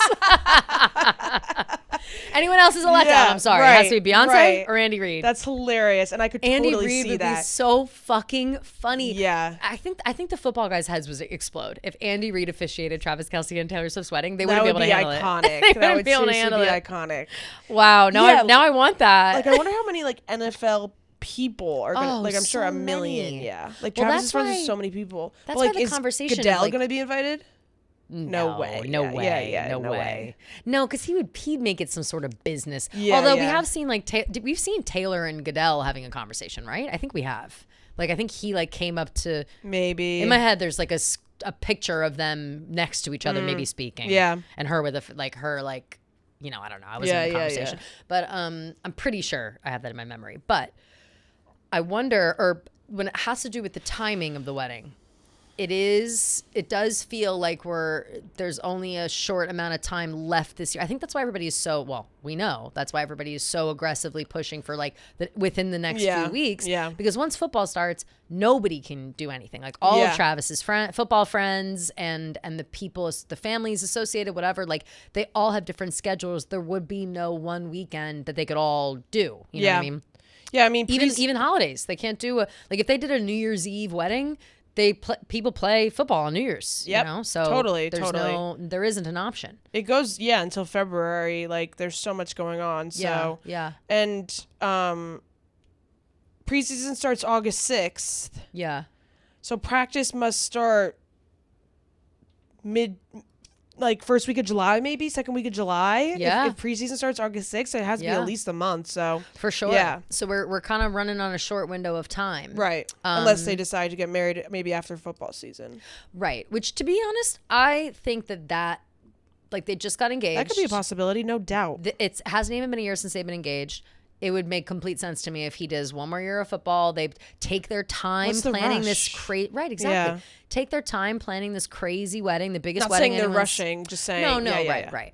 But right. It's like doesn't have to be like this within this time frame. Yeah. My ideal would be like Travis finishes out this year, does however he does, retires, and then they like get married and go off into the sunset. Right, that to me makes the most sense in a pressure situation. Right. Like I don't know. So I still am kind of in the camp of like, I don't know if it's happening in the next couple of months. It just seems like such a huge, massive thing to plan. And of course, we've said this before too, like with any amount of money, you can get shit done. But wouldn't it be nice to have a little more time to really find, the finer details of the whole thing? Like, I don't know. That's just what I think. Yeah, I think I feel like whatever they decide to do obviously is like the right thing for them, obviously. Yeah. But like, of course. We'll just have to keep an eye out for Selena. For Selena, as always. Yep. But okay, now moving into the music portion of the conversation. Hold on. Excuse me. Lots of things happening in the music world for Taylor. Most notably and most interestingly, I think, is that the Library of Congress has selected Taylor Swift's 1989 to be added to the National Recording Registry for preservation. It says the registry chooses recordings based on their cultural, historical, or aesthetic importance in the nation's recorded sound heritage. And then it says ultimately changes the reasoning for it, the whatever it is. It ultimately changes not only the person's career, but the course of music itself. So they believe that 1989 has done that. 100%, no doubt in my mind. Couldn't agree more. The pop Bible, everybody says. Yeah, and I think it almost like added a newfound respect to pop, because it's like I think pop gets a little bit of like a stereotype of like, it's superficial. It's just for the charts. It's bubblegum. It's whatever. Yep. I think Taylor Swift has put pop in a more of a respectable more of a respectable place in terms of music. Like, absolutely. I think pop wasn't really taken seriously that much. No, she made pop into art, and I feel like before it was always art to a certain extent, but I think that they needed someone who like the way that she even went about it by switching up her entire vibe to be pop and like showed the work that goes into being pop and making a pop album. And I think that work alone showcased a lot of like the stuff that goes behind it that then would make somebody respect it. Yeah. You know? And like you said, it's literally the pop Bible. It's like probably one of the best pop albums. Easily. And I think it also just like totally changed the course of Taylor's career. Yes. Of music in general. Absolutely. And like how popular music can be and how much of an impact it can make on people. Like obviously music has been an untouchable thing for so long, but I feel like with 1989, like, I don't know, it just took the artistry of music to another level in a way. Absolutely. It took on a life of its own. Yeah. It just became was a phenomenon. The biggest thing. Yeah. Like it was so, it really brought, kind of what you just said, it really brought pop into the conversation as something to take seriously. Yeah. Like, okay, we have artists now going out of their way to create in a pop sense that must mean that there's something more to it. And I think that it opened the door for, I mean, the top of the charts right now, it's all pop. Yeah. Everybody's got pop on the brain. Back, I would say at that time, maybe it was a mix between like punk, rock, and pop is always kind of. Rap too, I guess, was in there at the time. But when 1989 came out, that was kind of a hot, you know, it was a lot of Drake, a lot of Lil Wayne, a lot of those, you know, 21 Pilots was big at the time, not rappers, but I'm trying to think of like what was the top of the top at that time. 2014, yeah, like The Weeknd. Yeah, The Weeknd. Yeah, like I don't know. You know, just different styles. Certainly not pop centric, but then it really just was the catalyst into this pop world we're living in now, which is so exciting. Yeah. And whatever call to receive. Honor. What an honor. Yeah. Like that to me would mean a lot more. Like the awards that Taylor's winning now and the things she's getting recognized for now, I feel if it were me, would just feel so much more impactful than anything else. Well, I mean, like this it's is historical. This is a historical. Oh, it's awesome. Like it's like this will be in the record books forever and ever and ever. Right. Like people in however many years are gonna go to like go and see this and be like, wow, like Taylor Swift like is generational. Absolutely. Like no matter what, like her stuff is legitimately in the history books. Generational is a great way to put it. Yeah. What do you think about the conversation? I'm starting to get a little pissy about it personally. The conversation around Taylor Swift will never be as famous as Michael Jackson because the Michael Jackson movie has come out, which I haven't seen it. Well, I would already say she is. So people are like you just don't get it. At the time, Michael Jackson, he couldn't even. Somebody told me a story. It was like he couldn't even sit courtside at a basketball game because people would like rush the court trying to see him up close and whatever. And I was like, I don't know. Taylor Swift can't go to a restaurant without a mob of people being outside. Yeah, I think they're at least on the same level now. I would never say that she's more because like understand that there's a difference in time and there wasn't social media back. That's the argument always is that there wasn't social media back then. Right. So people just by word of mouth, he was that popular. I'm like, he was on TV every fucking day. Yeah. What do you mean? He was performing all the time in so Right. many commercials. I mean, he busted his ass. He became really famous. He's the king of pop. Yeah. But Taylor's the queen. No doubt. And I think that shouldn't even be a question. Yeah. But it's become kind of a conversation it's because of the hard to movie. compare in terms of now because there's no social media. But if Of anything, fame. I feel like not music fame, itself, just yeah, fame. no, fame. We're only talking fame. We're not talking about music catalogs or anything. Just fame. I'm saying like if anything, social media now makes you more famous. I agree. Because So people I don't follow know. every move. We Yeah. couldn't do that to Michael Jackson. Yeah. But I think that maybe But also added to that the makes allure. Michael Jackson seem more famous because you don't need social media to know all about him. Exactly. Right. So that's the conversation that's being Yeah, had. listen, I'm on the fence. we're not old unks, so we don't know what it's like. We're not chopped unks. So I'm not we don't know thinking what about it's Michael like Jackson. to be living in 1980 when Michael Jackson. I'm kidding, y'all. By the way, We're not chopped a and bunch of old screwed. farts, so we don't know what Michael Jackson was up to in 1977. Sorry. I also don't give a fuck. Like at this point, like I don't care. Like Michael Jackson, he had a sordid past and a sordid history, and I it's think like, the conversations around him. I get Do that we people really want to prop care him how up. famous Michael Jackson is these days? Because he's literally a molester. Right, like allegedly. there's a lot of stuff with that I So. think it turns it into like a double-edged conversation. But all that aside, I think it's impossible to compare the two. But just based on the way that Taylor can't even go outside without 1,000 photos and whatever, I would say that they're equally famous. I Yeah. won't say more. Yeah. Even though I think it. I would say they're equally Yeah. famous, and people just need to accept that. Like, It's how many like- awards does she need to win like this? Right, and how many that's why I records- bring it up. right. Because it's like, yeah, she can win 1 million Grammys. I don't even know how many Grammys Michael Jackson won. I don't know if there's a comparison there or whatever. And maybe he is in the Library of Congress, in the National Recording Registry. Like, but at what point? And Taylor's being inducted into the Songwriters Hall of Fame. We keep talking about. Yeah. She's winning awards for songwriting. She's winning these generational accolades. Right. So at what point can we recognize that she's as famous as Michael Jackson? Sorry to the Michael Jackson fans. But your like, man's what? has been ousted. Yeah. It's about time. Like, It's like- he was number one for a really long time. It's Taylor Swift now. Yeah, Like, seriously. sorry. It's like, we should feel happy about that. yeah, I feel like people are change and turn and face the change, changes. Not Michael Jackson, but Yeah. I can. Do you want me? I'm going Yes. to read some of the other ones that were inducted. Yes. Mambo number 5. Ooh! 1, 2, 3, 4, 5. Everybody in the crowd, so come on, let's ride to the liquor store around the corner. Your boys say they want some gin and juice, but I really don't wanna. I fucking love Mambo Number 5. Yeah. My whole body has chills. Like, what a good memory of, Yeah. of Mambo Number 5. Look at my body. So good. Oh my God, the best. Well deserved. Lou Bega? Wait, I'm confused. Mambo Number 5. Perez Prado and his orchestra. Oh, congratulations, Yeah. Perez Prado. But like, so I guess I'm confused because this says like "Fly Me to the Moon," but it's not Frank Sinatra. It's Fly Kay me Ballard. to So maybe the that's the person who wrote that song. Must be. Yeah. Must be. Then it's like Feliz Navidad. Oh my God. Ali versus Frazier, the broadcast. Ali versus Frazier, the broadcast. Oh, that makes sense. Yeah. Okay. Midnight Train to Georgia. This is the Library of Congress? Yeah. Or is this the BMI? Library of Congress National Recording Got it. Registry. Yeah. Very cool. Midnight Train to Georgia. Ooh. Devil Went Down to Georgia. Wow. Chicago, the original cast album. Wow. And as it should Yeah, be. totally. Throw a wicked original cast album on there as well. I'm sure in a couple I'm sure. years. Yeah. Weezer, the Blue Album. Wow. Single Ladies Put a Ring on It. Beyonce. Let's go. Beyonce. Yep. Woo. They could all hang out at the ceremony Yeah, together. there you go. Yay. Yeah, Taylor Swift's 1989. And then like some other things I don't know. Doom, the video game. Oh, I know that. That's interesting. We should Reba tell Bob Fox McEntire, rumor has it. that. Ooh, Reba. Yeah. Sorry, I'm way too excited about all these. No, it's okay. Shaka I'm just- Khan, I Feel For You. Oh. Yeah.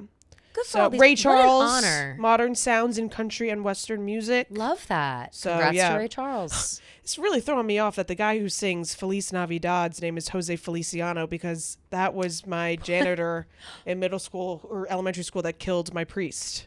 What?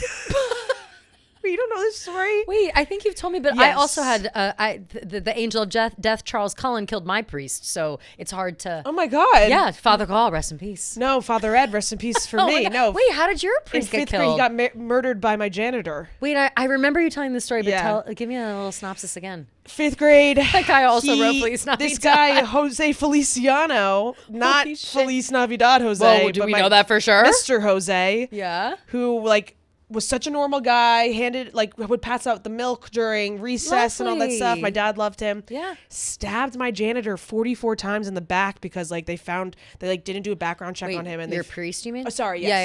Yeah. My janitor stabbed my priest 44 times in the back because my priest was about to fire him because they found like all this assault charges and stuff against him. Oh, fuck. He was a crazy person. He was a bad and guy. Nobody. He was a bad guy. Oh, Yeah. no. Jose So they were like fired him. Feliciano. Yeah, it's crazy. Oh, fuck. Yeah.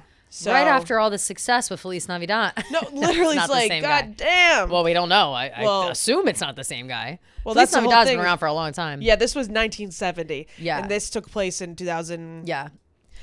9? Could be a junior. Right. Oh my God, imagine The they were- pressure from their father growing up with the pressure of Feliz Navidad. I also think that my Jose Feliz, he's not mine. The Jose I who don't went claim to my him. school, I think he had a different name and he changed his name. Oh my And that God, was, like, how one of the funny. big things. If he was like, I'll just He change just it got to inspiration from Feliz the guy who Navidad. sang Feliz Navidad, no one will suspect a thing. And it's honestly smart SEO. Like you Google me, but Right, then Feliz that's the first Navidad thing that comes up, yeah. Distract. Yeah. Right. Wow. Yeah, so that well, that's did happen. horrible. But yeah, my priest also got killed by remember the angel of death, Charles Cullen, who went to who was doing mercy killings in hospitals. He was like a nurse in hospitals and he was killing people. No. Like he was like taking it upon himself to like kill a bunch of old people. Oh, shit. And Father Gall, rest in peace, was one of the. He was in the hospital? He was in the hospital. He was not doing well already, or I don't even know if he was. I don't know why he was in the hospital. He Right. may have just had like a surgery or something. Like he definitely wasn't close to death or anything. And he was one of the people that the angel of death Damn. killed. What He the got hell's arrested. going on with these priests in New He Jersey? got arrested, and I don't know what happened. I think he went Yeah, to jail. Jose I can't remember got if he arrested too. Yeah. Can't remember if they got death penalty or something. Charles Cullen. I don't know if Jersey's New got Jersey death doesn't penalty. have the at the death time penalty. though. Let's see, where is I'm pretty Charles sure Jose Cullen? is still in jail without parole. I'm pretty sure he's life without parole. He's still in jail in Trenton. Maximum security. Yeah, and he like tried to New say Jersey that like State him Prison. and my priest were like hooking up.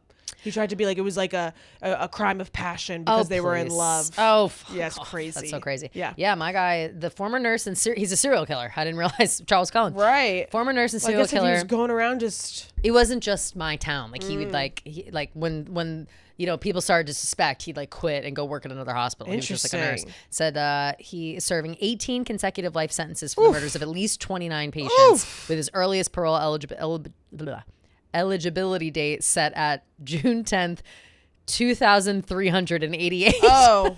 So he'll never get out of jail, obviously. Nothing to look forward to there. Wow. Wow, I can't believe we both have murdered priests. I can't believe that. Wow, what an invisible string. Seriously. And that's why we're here today.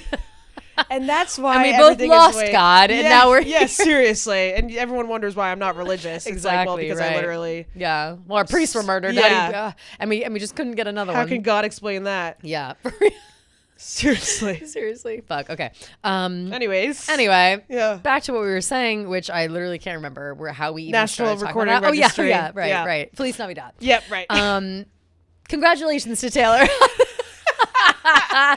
Congrats for After the all that, 1989. congrats, girl. And congrats to all those other people. How exciting. Yes. Mama number 5. Holy shit. Mama Finally number the 5, recognition like, it deserves. when the aliens come down and take over the earth and they go to look at the National Recording Registry, I'm glad that they will know what Mama number 5 is. Me too. Because I that like really Angela, was the blueprint. Pamela, Sandra, and Serena. Rita. And as I continue, they're getting sweeter. Oh my yeah. God, I love that song. Banger. That's such a time capsule song. Anyway, huge, massive. What an honor. Huge honor. Yeah. We also have Hillary Duff went on Not Gonna Lie with Kylie Kelsey. Love her. Great. I didn't watch the whole thing. Saw a bunch of clips.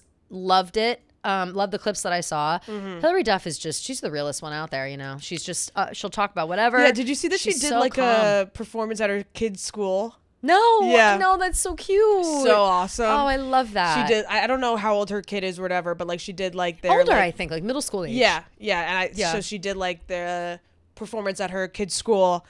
And someone was like, imagine being a mom at that school. And I'd be thrilled. Yeah, it's so awesome. Yes, thank God my kid goes to Hillary Duff goes to awesome. school with Hillary Duff's kids. Like, Yeah. she's performing at that's sick. How Like, fun. it was like a fundraiser or something. I can't remember what it was. That's incredible. Yeah. I love that. Good for her. But she was talking with Kylie Kelsey, and they talked about a lot of things, motherhood, etc. But it did come up that Taylor Swift inspired her to re-record her own music. She said, I've got to be honest with you, the whole Taylor of it all really set the bar for being like, no, here's how we're going to do this. Here's how this is going to go. No, it's mine. And she goes, I actually called my version mine. So she, was inspired by the precedent that Taylor set and was able to confidently move forward and say, nope, this is how it's going to go because this is the new, this is the way it goes. And this is how it should have been done before. So we love that. Just in real time, as we're already seeing other artists do something similar to this, it's great to hear directly like, she made a smart business decision and now it's benefiting me. Yeah. And that's just, that's all you ask for if you're Taylor, I'd imagine. Totally. Is for someone to benefit in that way. Totally. Separately. Ooh. Oh, remind me when we talk about Drake. All right, I'll remember. Doesn't matter. I wanted to talk about the getting out of contracts thing because it's a conversation we had on Backstage, and I don't even know if that podcast is out yet, but I didn't get to talk to you about it, so I want to talk to you about it. We also have Jack Antonoff coming through and talking some shit, music-wise. Talk your shit, King. He says, this is Jack Antonoff on people who use AI to make music. He goes, nothing more embarrassing than considering there's a way to optimize the holy process. Godless whores. It's mainly the out-of-touch shouting about following this nightmare. The new artists I know are genuinely uninterested. Music to my ears. Yeah. Thank God someone out here with reason. I mean, it's just like I could never listen to an AI song and be like, yeah, this is good. Like, I want to listen to this. Like, every AI song that I've heard has no substance, has no emotion. The lyrics are shit. Yes. The sound is shit. The singer is shit. There's nothing that makes you feel anything when you hear a song from AI. Like, I just don't understand. It takes the humanity out of it. It takes the human experience out of it. So I could personally never listen to an AI song and be like, yeah, this song is good. I also feel like I can just automatically tell when a song is AI. You can always tell. And so it makes me feel so much better when someone like Jack Antonoff, who's such a big name in the music world, huge producer, whatever, is so against AI that it makes me feel better about our future and the future of our artists because same. if there's only that, you know, AI can do it all, but at the end of the day, it cannot replace human emotion, human contact, human feelings, human to human interaction, whatever that is. And with art, that is the number one thing you need to have is emotion. Yep. Whether it's a painting, a film, a show, a photograph. And AI just can't ever replicate something like that. Well, right. AI can't create art. It can only mimic it. Exactly. So in any capacity that you think, right, in any way that you think like, oh, this is an original idea. No, it comes from a compilation of everyone else's original ideas, and then it's turned into this. Yeah. A perfect example of AI that slipped into my life and now the life of millions. We Are Charlie Kirk? No. No, but that one too. We are Charlie Kirk. Oh God, that shit gets stuck in my head. You know what I'm about to say? Uh-oh. First time in San Juan. That song's AI? AI? It's written by AI. No! I know. It's so, well, how do you not know? It's so, the words are so stupid. Like the words make no fucking sense. But it was a joke, like written by AI. I think it's performed by a real person because you can listen to it on Spotify. Yeah. And I'll go, let me go look. But it's composed or written by AI. And let me find it because Andrea sent it to me the other day because her daughter loves it and like can't stop playing it. It's called First Time in San Juan. It's called the Puerto Rico Song, and it's by Sax Boy Billy, who is a real that's AI. who is a person, but it's AI as well. Like it says fans also like, and it's all other AI, Wicked AI, and blah blah blah. But it doesn't say exactly. It says comedy songs and videos exploring the world. It says he has had Spotify since 2026 with one album, EP, single, or remix. So it must just be the one song he's got. Right. But he used AI to make it. And so, and unfortunately, it's catchy as fuck. Wait, like it already has almost can't 1 million even listens on Spotify. Like it's so And you know, when funny. I first heard it, I was like, oh, this is AI, but I Yes. didn't want to believe it. So the main artist. Oh, Yeah. here we go. It is AI generated. It's Sax Boy Billy is the main artist. Composition and lyrics are William Steedler, composer / lyricist, but the source is Exploded Music Limited. So it's like they're crediting the AI. It says using the AI music generator app Suno. Yeah. Yeah. Okay, wait. While the creator wrote the lyrics himself, he used artificial intelligence to compose the music and vocals. Oh, okay. So it is a comedy. I thought it was like AI because lyrics are so stupid. Right. But so it makes he made sense the that it's lyrics. comedy. AI made the melody and the voice. Got it. Well, they've crushed it because it sounds, it's an earworm type song. Yes. But it's very you can tell it's clearly, AI. it's a parody song. Like, it's Yes, not a yeah, real, yeah. like, the words are literally like, there's a Barack Obama statue, like, didn't want to do just tourist stuff, so I took the bus to Caguas. Like, it doesn't totally make sense. Right. And it's supposed to be funny. And it's gone so viral now. It's It's insane. crazy. Luke Combs is making videos with it. Oh, like, no. really, people are going ham with it. Ugh. But okay, so thank you for clarifying. The music itself is AI, but the words are written by the guy, which I totally thought it was the opposite. And so maybe my AI detector isn't as good as I thought. That's so I thought it was crazy. I thought it was like APM music with AI lyrics. Yeah, but kind whatever. of like the other way around. Yes. Yeah. Okay. So, but yeah, so that's a perfect example of like, that song has no substance whatsoever. It's just funny and extremely catchy, and that's why everybody is catching on. Yeah. But AI could never fucking write How Did It End? Okay? I'll tell you right now. Hell fucking no. They AI could never cannot write Out of the Woods. Never in a million fucking years. Never in a million years. It could never write Maroon. It could never write You're On Your Own, Kid. It could never write The Prophecy. Never. It could The never Manuscript? write The Other Side of the Door. Never once. The Lakes? Forget it. Please. Forget Cowboy it. Like Me?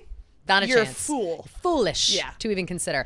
But on top of that, too. Oh, okay. Sorry, just adjusting my dress. Oh, yeah, I got that. Super cute, by the way. Gia looking thanks. adorable as always. Subscribe to the YouTube. Oh, wait. Thank you. We hit, Oh my God, we hit 20K on YouTube Wait, so finally. exciting. Yay. But Thank you guys, seriously, because What a we've been hurdle. fighting to Yes. get over that hurdle for so long. So it's so nice to Yes. finally see that we made it. Yes. I appreciate everyone who took the time to take a second to just Yes. make sure that they were were subscribed. I got Thank some you. comments of people being like, watched you guys for months, but didn't realize I was subscribed or I wasn't subscribed. So just Which very is always thankful. what happens. You don't realize, but it really helps us, especially when we have the Pitching subscribers. things. Yeah, right. And when you get above, like if you get above 10K, you're in a different algorithmic bracket. If you get above 20, you're in a different. So any growth helps, but hitting those milestones help even more. And we were just so close. So thank you guys for that push. Yes, seriously, thanks. You'll be hearing from us in another 10, right, I'm sure, for 30. Yeah. But we're just really trying to climb. And yeah, really appreciate it. Very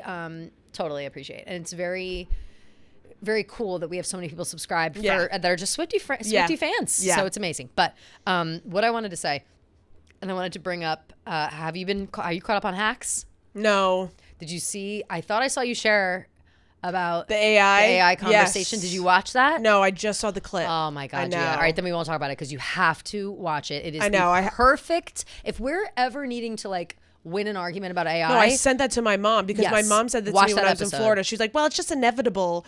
I'm like, no, the only people that are saying that it's inevitable are the people that are creating it. Again, this is a Hacks. It's not a spoiler, but like, again, everything that we think about AI is it's echoed. All of our laments are said. Like there's this, like Ava me and goes Hannah off on this Einbinder monologue. are like this. She goes off on this monologue like on that guy, and then it becomes, it's like the whole half the point of the episode. Oh, love. But then it starts to, like, Deborah starts seeing it from Ava's perspective.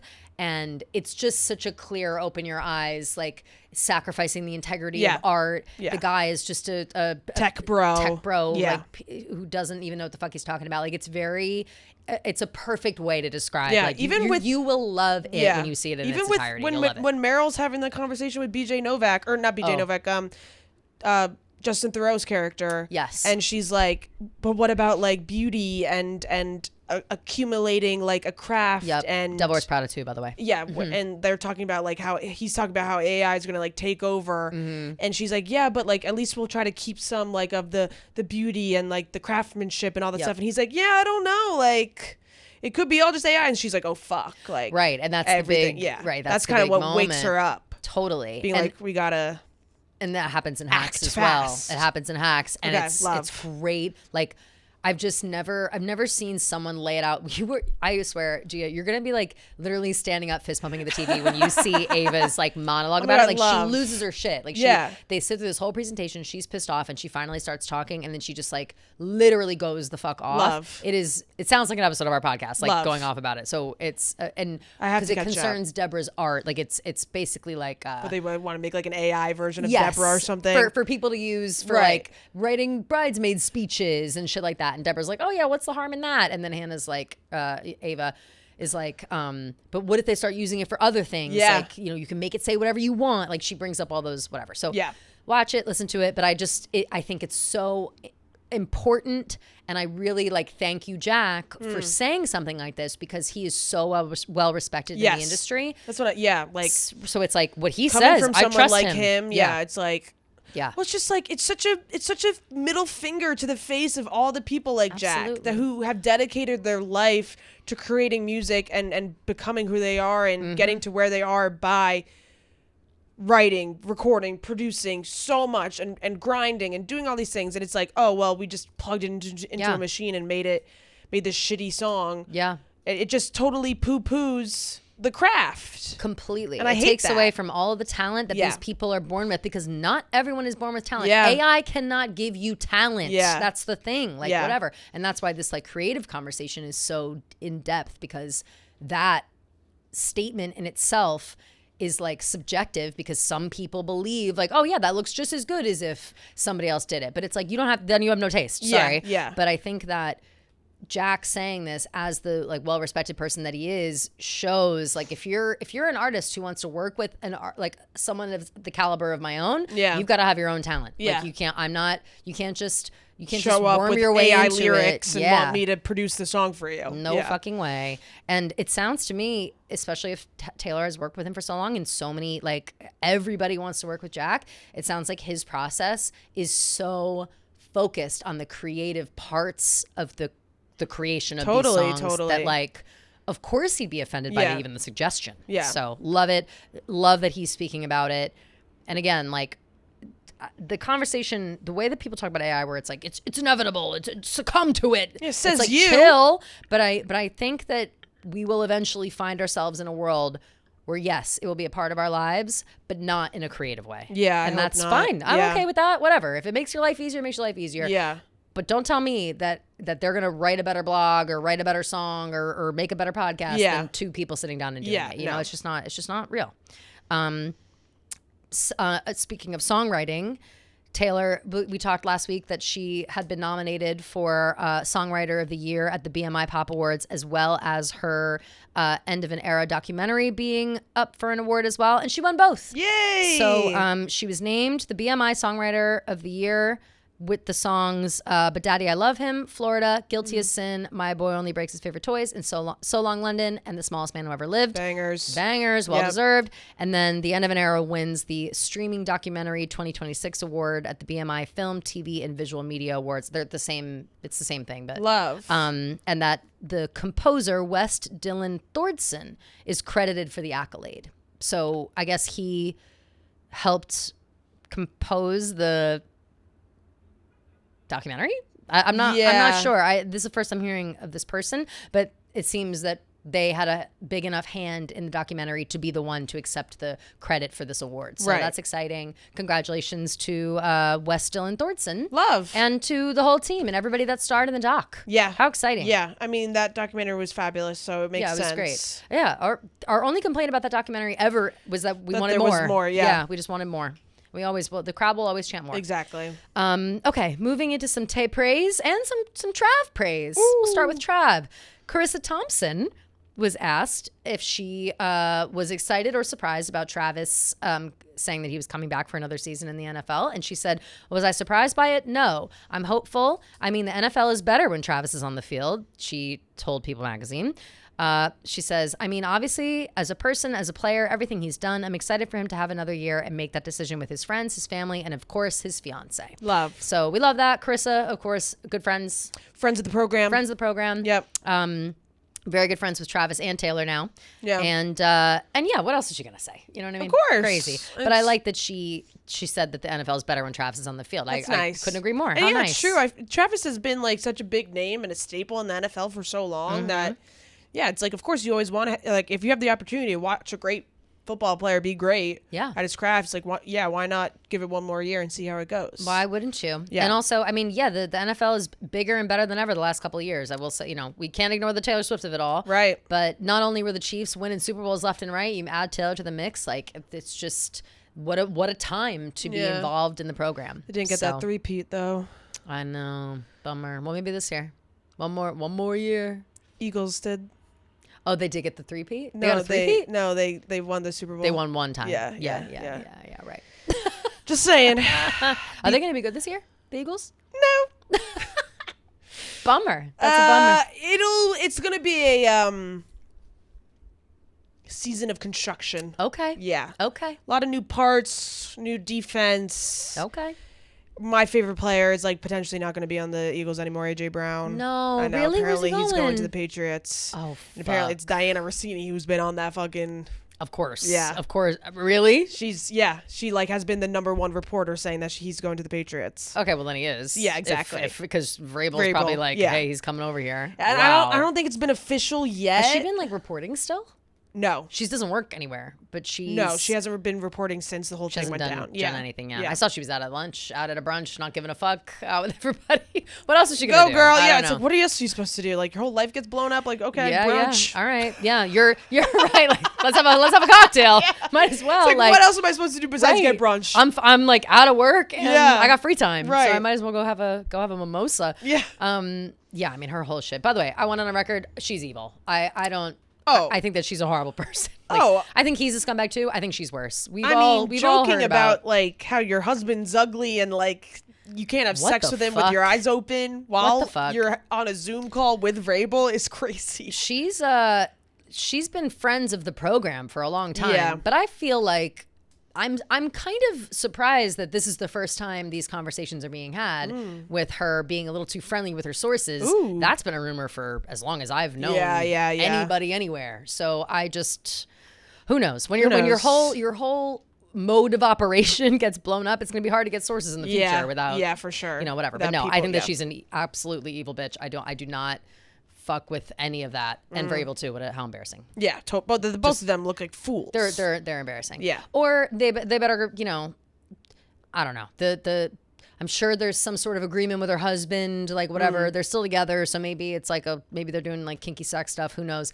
But what really solidified the hatred for me was seeing the footage of them going on that boat, her and Vrabel alone with her pregnant ass belly. Yeah. What the fuck? That's crazy. weird and then as naming fuck. her son Michael. Weird as fuck. But it was after my brother. Okay, and your mistress. So what the fuck? Or what's going on? She's here? like looking at my son and thinking, what are some great coaches and players named Mike? Like what? The guy you're fucking. Yeah. The man who it's now to be the father of the child. Now, right now, yeah, it's allegedly. a question of whether or not it's your. Oh my god, what a fucking nightmare! All right, so it sounds like AJ Brown to the Patriots.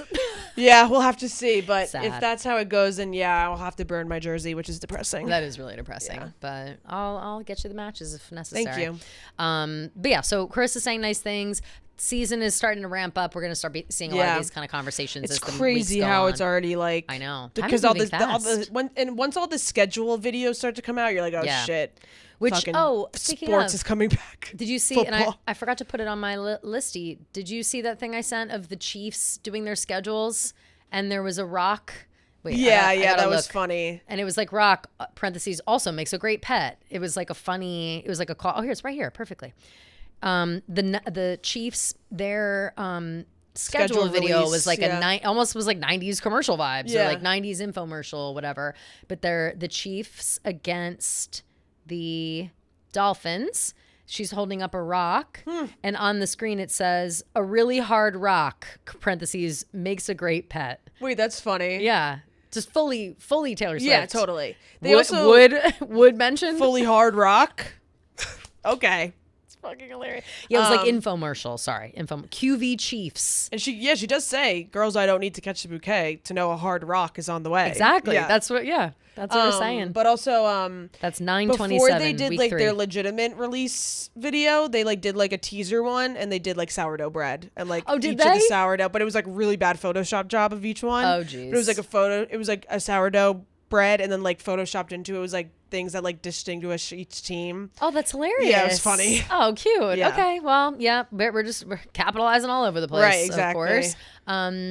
But yeah, so prepare mentally and physically prepare for football season. It is almost upon us. Yep. It basically is. Basically. We also had Rachel Zegler, bestie that we love to death, has revealed that her 2 most streamed songs of all time on Spotify are Mirror Ball and You're on Your Own, Kid. Taste. She's a Swiftie with Taste. her own, after And her own also, heart. like, I feel like- I would ride for fucking ever for Rachel Zegler. I love her so much. I feel Anytime like we anybody both says stan her. yes, Yeah. big time.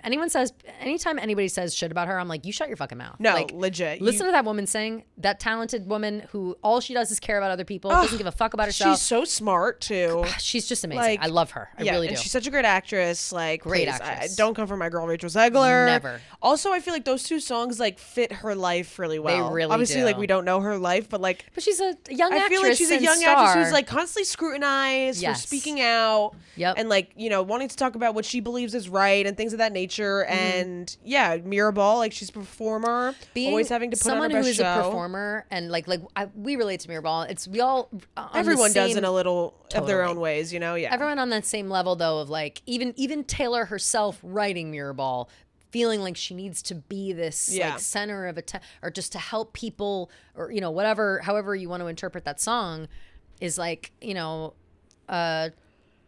it's all just for you. Like I'm just doing it for everyone else for and the whatever. approval of other people. Yes, yeah. and that feeling is totally universal in a lot of ways, Totally. especially though if you like work in show business. Totally. I would imagine. Totally. For sure. And You're on Your Own, Kid, same thing. Same thing. Our personal Spotify's Taylor Swift, your number 1? Of course. Same. Yeah. Thank God. I was Like- really worried that somebody else would somehow sneak in there, but there was no fucking No, way. there's literally no way. If anyone, No I would one say even came maybe close. Sabrina, but like no, Yeah. this is like of all time, like no. Yeah, Taylor no one Swift even came surpasses anybody. The only thing is like on my most all-time listened songs, Yeah. and I tweeted this, so you know this, but I didn't tweet her. I said something, I don't know.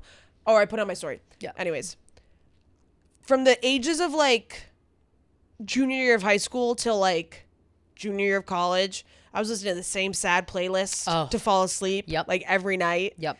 So like all of my most listened to songs are the saddest songs ever. Yep. Make You Feel Mine My are Love too. by Adele, Fix You Coldplay, The Scientist Coldplay, Holy fuck. To Build a Home, No. the Cinematic Orchestra. No. Yeah.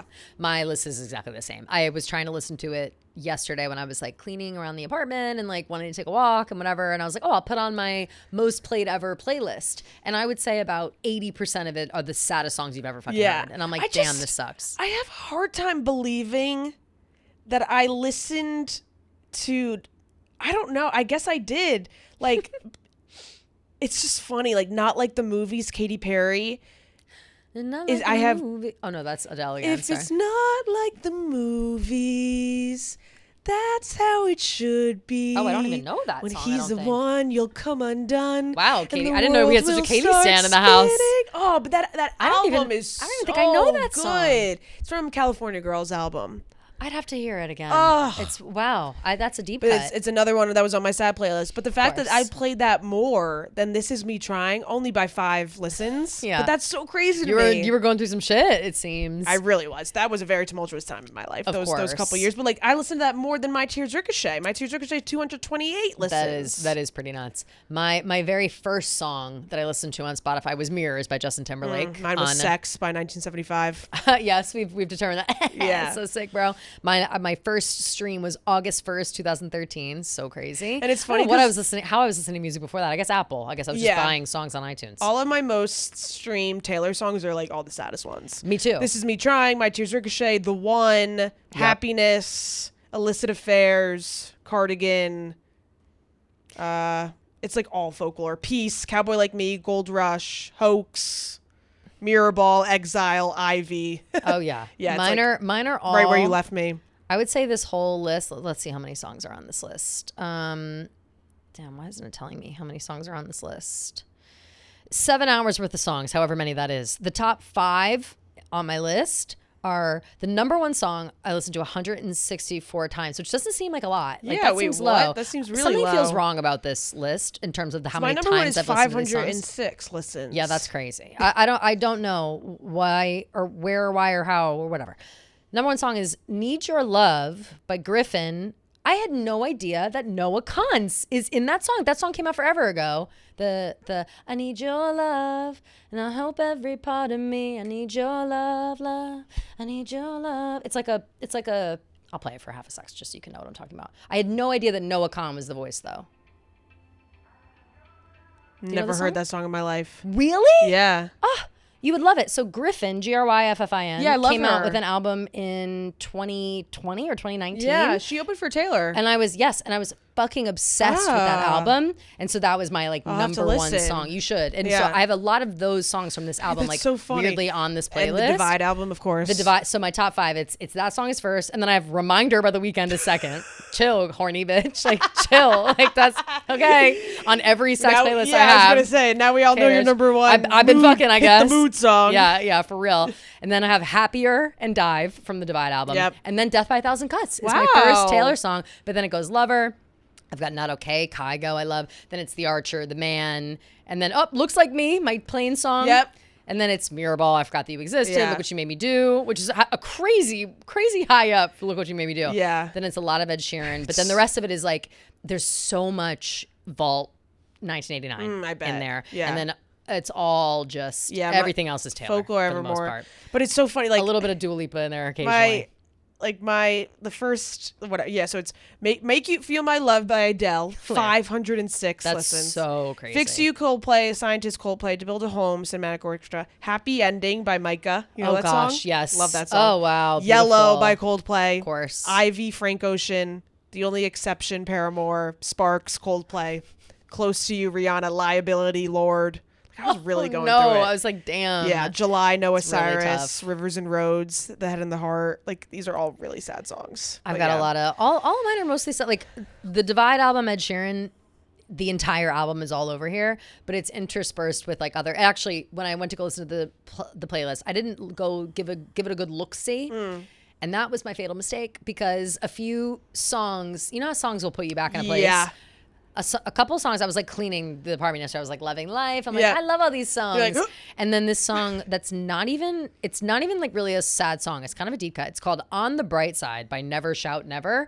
Don't even know anything else they Wait, sing. Never I know- Shout Never? Yeah. That's like a OG. Super. I think like I was like obsessed with 2015. them. Oh my God, 2015 that's version. so This, funny. This, look at this. How it's like that album. Yes. I don't know how it ended up in my rotation at the time, whatever. I was really going through shit at the time. Mm-hmm. And that song came on, and the song is not really a sad song, but it kind of is at the same time. It's the lyrics about it are like, you know, it's like you're only as tall as your heart will let you be. You're only as small as the world will make you see, or something. It's like it's kind of an uplifting, but has something in the music that makes me really sad. Yeah. And I was listening to it a lot at like a really sad time in my life. Same with the Divide album. I have a love hate in that way, and I can't really listen to it casually because it makes me cry. Yeah. But I was like having, floating around the apartment doing whatever, and that song came on, and it derailed my entire day. I Yeah. was sobbing, crying on the couch, reliving like 2018. I was like, I gotta get out of here. So I had to get out of that playlist. Yeah, I have It's certain tough. songs like that too. That's when I was listening to it the most, I think, which is I think why my list is kind of weird. Like it's half all really new stuff and Taylor Swift, and half old shit from like COVID that I was listening to, beating into the ground. Yeah. So yeah, mine is all just like mostly stuff from college and sad songs. Yeah. Slow Dancing in a So Burning sad. Room. Oh yeah, forget it. Better Man, Little Big Town, Mm-hmm. Self Control, Frank Ocean, I Love You, Billie Eilish, The Night We Met, Lord Huron, Oh my, same. Ghostin', That's on my list Ariana too. Grande. The Night It's We the Met, Lord saddest Huron. fucking song. The Night We Met, Lord Oh, Huron is like wait. a trigger song for me, for real. Hilarious that Break Even by The Script is on here. 'Cause when your heart 175. breaks, no, it don't That's a break banger. either. I love. What am I supposed to do when the best part of me was always you? And what am I supposed to say when I'm all choked up and you're okay? Like, yeah, that's a banger. Great song. Yeah. Ooh, Oh my God, chills yeah. again. Visions of Gideon by Tell Sufjan me- Stevens. Oh, stop. Love Well, that when that Call Me movie by Your came Name. out, yeah, Yep. forget it. That song too is another one Moon I River. really can't listen to. How Love about in the Dark, California King Bed. Damn, I about- was really in my Rihanna game. 56 listens for me? EXO to Your Life. Push me to the edge. All my friends are dead. Why am I listening to that? Because you're a fucking Lil rager, Uzi bro. Vert. That's Really wow. Slow Dancing in a Burning Room too for me. Deep cut. Brown Eyes by Lady Gaga. Oh my God. Great song. True Yeah. little monster. Yeah. Wow, that's beautiful. Wow, As it Red. was. Do you know the song Red Love by Pia Mia? I don't think so. That song was like so I'd have to popular. hear it. It's so funny that it's on there. Halo by Beyonce's on there. Of course. Yeah, Tolerate Good Things It. Fall Apart, that Millennium album I was obsessed with John Bellion. Millennium John Bellion. That's why sometimes good things fall Yeah, apart. love that one, too. yeah. Holy fuck. That's another one that'll make me cry, even though it's not really sad. I Care by Beyonce. Banger. Forget it. No, I Anyway. don't care too much. So we crushed. We're just that song too. Here with Me, the Marshmello and Churches combo. It's like a remix. It's fast paced, but it's another one that makes me cry. Like I think at that time I was just listening to like upbeat shit to get through yeah, the sadness, but it little instead did you now know, makes me now, sad. yeah, like yeah. my sadness was more powerful than the than Yeah, the songs. That's funny. Which is so crazy. But yes, so we know that that's all well and good when it comes to listening to music, and I would love more celebrities who like listen not only to Taylor but to other people. I want to see everybody's list. Yeah. I love seeing what people are listening to, Me too. music wise. So this we can go into non-Taylor stuff now. I'm gonna move this up a little bit because we're already having a conversation about Spotify. One, the new logo that they put up. Yeah, I think it's cute. I think it's cute, but here's what I'm worried about. When it went up there, I was like, it's a mirror ball and it's green. Oh. Debut? Like, that's Yeah. the first thing I thought. And then I saw everybody shitting all over it, being like, what the fuck? Like, this is crazy. Like, That's funny. This is the worst. Like, I can't even tell Spotify what it is. And to be honest, when it first updated or whatever for me, I thought that it was like a problem with the app. Ugh. Like at first glance, because it's darker or whatever, Yeah. like you can't really tell at first. But then once you see it, you're like, oh, I'm over it, whatever. You see that it's a mirror ball and you see that it's green, like Spotify is. And so it's to the point now where Spotify is replying to people who are like, fuck this logo. This is, I can't even, who made this choice to change this? They should be fired. And Spotify's like replying, being like, well, you know that sparkles aren't for everyone. Don't worry. Like, we're back to my normal God. soon. Like, we're just switching up a new look. Like, they're just trying to be whatever. But it's now made me like, think. God forbid a queen tries a new look. Please Yeah. leave her alone. But it's made me think that it was maybe some like marketing thing that maybe went awry based on like the bad response to it. Yeah, maybe. I think they just did it for like the Spotify 20 years. It must have been. Yeah, I think it was There's like for so the many 20th 20-year anniversary. things going I know. on right now, and I think that's what's making me clown. But obviously, Spotify's already green. But Yeah. to see a green mirror ball, disco ball For sure. with Spotify, which now Taylor seems to be like kind of Closely working close with. with them at the moment. So For yeah, sure. I don't know. That was a personal clown on my part. But then we also had Drake release 3 albums. He said, "Oh, Taylor, you're gonna release 2? I'm gonna Yeah. release 3. And Oh, there's gonna well, be you still 41 didn't- songs. You still didn't beat my streaming record, He didn't so do jack screw shit. you. He did break the streaming record for the highest streams for a male artist. Yeah. though. Great. But not even close to Did Taylor. you see that the like I guess like the single, like the #1 song that went #1 Yeah. had like the fastest drop down, faster than Aperture? Oh.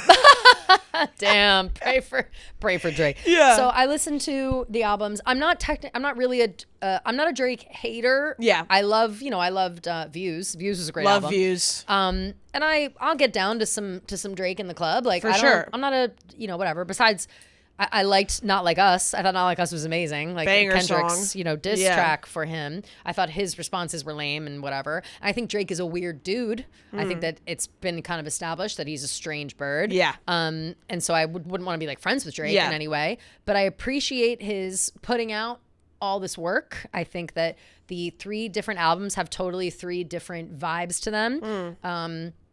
But it's relevant because I don't know if you saw on the Iceman cover, the first one he dropped, he's got a friendship bracelet on. Yeah. Like a Taylor Swift friendship bracelet that says Iceman. Yeah. So people And think it's he's supposed got to Michael be, Jackson's glove on it yeah. as well. So people think it's supposed to be like a nod Yeah. to the fact that he's like kind of in between them in terms of streaming or having the most #1s. I see, between Michael Jackson and Taylor Yeah. Swift. Yeah. Yeah. Okay. That I didn't know. I didn't see that theory. Yeah. I wondered about the friendship bracelet. I was like, why do you keep trying to bring Taylor into your Yeah, business? just 'cause enough is enough. He's like tied with Michael Jackson now for the most #1s, or tied with the Beatles or someone now. Yeah. And now he's like in between Michael and Taylor for most #1s. Right. I think Taylor has him and Michael beat by like 1 song or something like that. Yeah. And that was like recent, right? yeah. With Fate of Ophelia, maybe. Yeah. Yeah. But yeah, I agree with you. I used to be a Drake stan Mm-hmm. down, like all of his early stuff, probably up until like up until Scorpion came out. Yeah. That was 2018. Scorpion, I wasn't really a fan I of. kind of fell off being a fan of his after that Mm-hmm. because he was putting out so much stuff, it's hard to keep up almost, and everything was Yes. very similar. And I don't know, I just was like getting over it. Yeah. Now, I would say I enjoy his songs, like you said. If Mm-hmm. they play in a bar, I probably know the lyrics. I'll dance, whatever. I'll shake my ass to Drake, bend that ass over, let that coochie breathe. Yeah. Shake that ass for Drake, shake that ass for me. Exactly. Yeah, of course. So it's like, yeah, okay, fine, I'll shake my ass for Yes. you. However, yeah, no, I haven't even pressed play on any of the albums just because, like, I just don't care, and I'm more in a Noah Khan vibe, anyways. Totally. And I said this to you. If you're going to be mentioning Aiden Ross in your songs, like, you have lost a streamer / fan. And I know I'm just one person, so who gives a fuck? But Yeah. that's the last person I want to be being talked about in my ears and Yep. having any sort of Affiliation. congratulatory, whatever towards Aiden Ross, like lifting up Aiden Ross. No, not in my book. Well, I that's hate that motherfucker more than anything. That's literally like Drake being unk. Like, Yeah. oh, you think it's cool to mention Aiden Ross? Like, are you like, okay? that guy's Like, the he's biggest out of touch. loser on planet Earth. Drake's out of touch, unfortunately. So that's where he loses me. It's like, Yes. you're Drake. Stop fucking gassing up these losers. Right. You don't. It's like, you must be a loser then too. Right. So he to me gives off the vibe of like, I just want to be cool, and I Yeah. just want people to think I'm cool and confirm Well, like I just I'm think cool, he right? lost, I'm cool, right? I think like, he that's lost his the vibe. whole respect of like the industry. So the Yeah. only people that respect him are these loser fucking Right. manosphere red pilled streamers. Absolutely. So he just caters to them. For sure. I did say on Twitter that I wouldn't clown any Drake fans for like loving the excess of 41 songs or whatever, because when Taylor put out 31, every single song was important. Right. So that's that. No, I have no qualm with him doing that, because it's like, for sure. And it's been a minute since he dropped music. And apparently, he did 3 albums to break out of his UMG contract. That is the new conversation I want to have. We didn't get to have it because I had it on Backstage. I didn't realize that there was a pattern. Sorry, my lips are like chapped as when fuck. you get, like, they really are. That's why I wanted to put lip balm before. Oh, I forgot. Anyway, so the conversation around artists putting out an excess of music all at once to get out of their current deals with certain record labels. The conversation started a little bit with Charlie XCX because people think that she might have put out the Wuthering Heights album and her new one that's coming. She's like, whatever. Has it come out? It hasn't come out yet. It's about to come out soon. Yeah.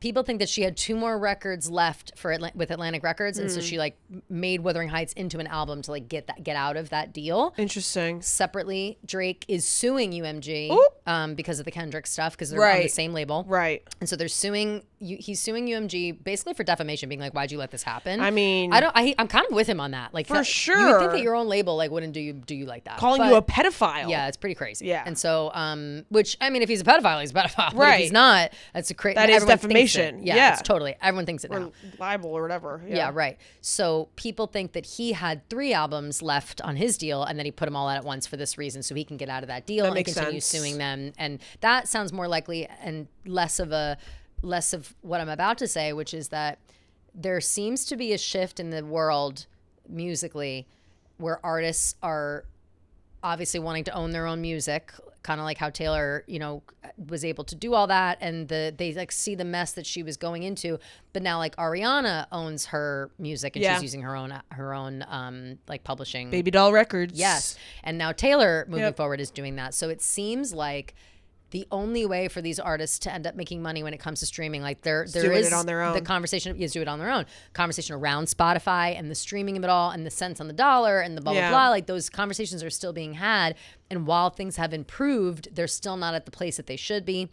So people think that the bigger artists like that, like Charlie, like a Drake, like Taylor, Ari, whoever, are starting to get wise to that, and that we'll start to see a shift in that, so that these people will get paid directly. And so I feel like that's what we've been saying ever since Taylor did it. It's like, why don't more artists do this? Yeah, and I think you just got to get out of those contracts, and then once you start doing it on your own, because once you have the money to do it, it's like, why would you not? Right. These people are just taking advantage of you at that point. Completely, because it seems as if whatever cut the labels take of like the streams is what the problem is. Yeah, like that. totally. Like everybody makes the same amount of money with the streams, and it's that in itself is a conversation that keeps being had. But I guess these like the fees and the handling and whatever the fuck, and it's like they're kind of null and void. They don't really need the labels to do anything besides like push their merch, I'm sure, and like do the vinyls and whatever.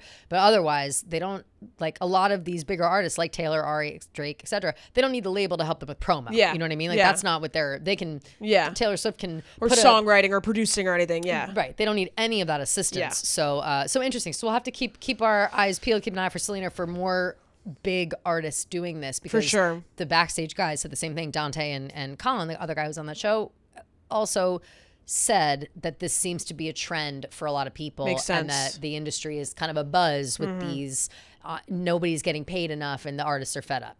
So prepare for a revolt, probably. That's that. We also had Gracie came out with her new song. And I totally forgot, I didn't listen. Hit the Wall. Ooh, so good. What's the vibe?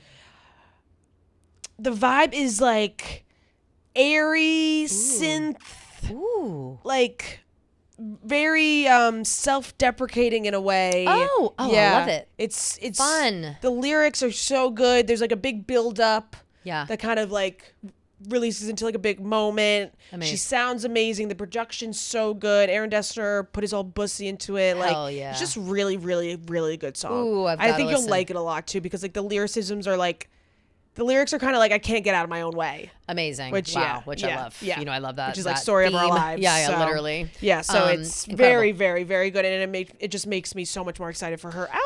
Woohoo! Yeah. Perfect. Yay, love that. Okay. Yeah, I just want to shout her out. Shout out to that. Everybody make sure you listen to Gracie Abrams' new song. Yeah. We also have Harry Styles' concert has started.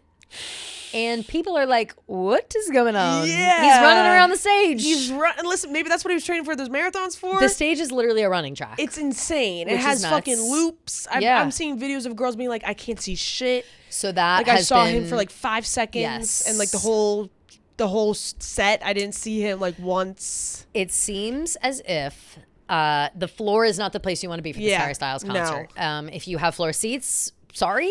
It'll probably be a lot. I would assume the stage setups will be different for MSG. And what is MSG the only American stop he's doing? Yes, it's just a residency at MSG. So I think it'll have to be a different setup for MSG because it's not big enough. No, the stage is. People were saying it's bigger than the Eras Tour stage. It looked like ginormous. It's there. So for those who haven't seen it, it's essentially a square that has like. It's a running track. Like it looks like a Candyland map. Picture yes, it does. Yeah. Picture like a high school running track, but it's square. Yeah. And there's like more roads in the middle. It's literally a square with like the only way I can describe it is a running track. You have to see it to believe it. But within the holes of the track, people can stand. So like there are people on both sides of the stage in some part. People are in the middle. People are on the side. Like there are lots of places to be on the floor. It almost makes it seem like the floor space for people to be on the floor is bigger, just based on like how it's set up. But yeah, if you're over in this back corner and Harry's over here, you're not seeing him. You got to look at the screen. Like there's no way you can see him. The stage like looks like it's really high up too. Yes, so I'm thrilled that you're not. We're on in the floor. 100 section, which that was an executive decision that I made when I was getting the tickets. I was like, you can't see shit from the floor. Like from the one time we went.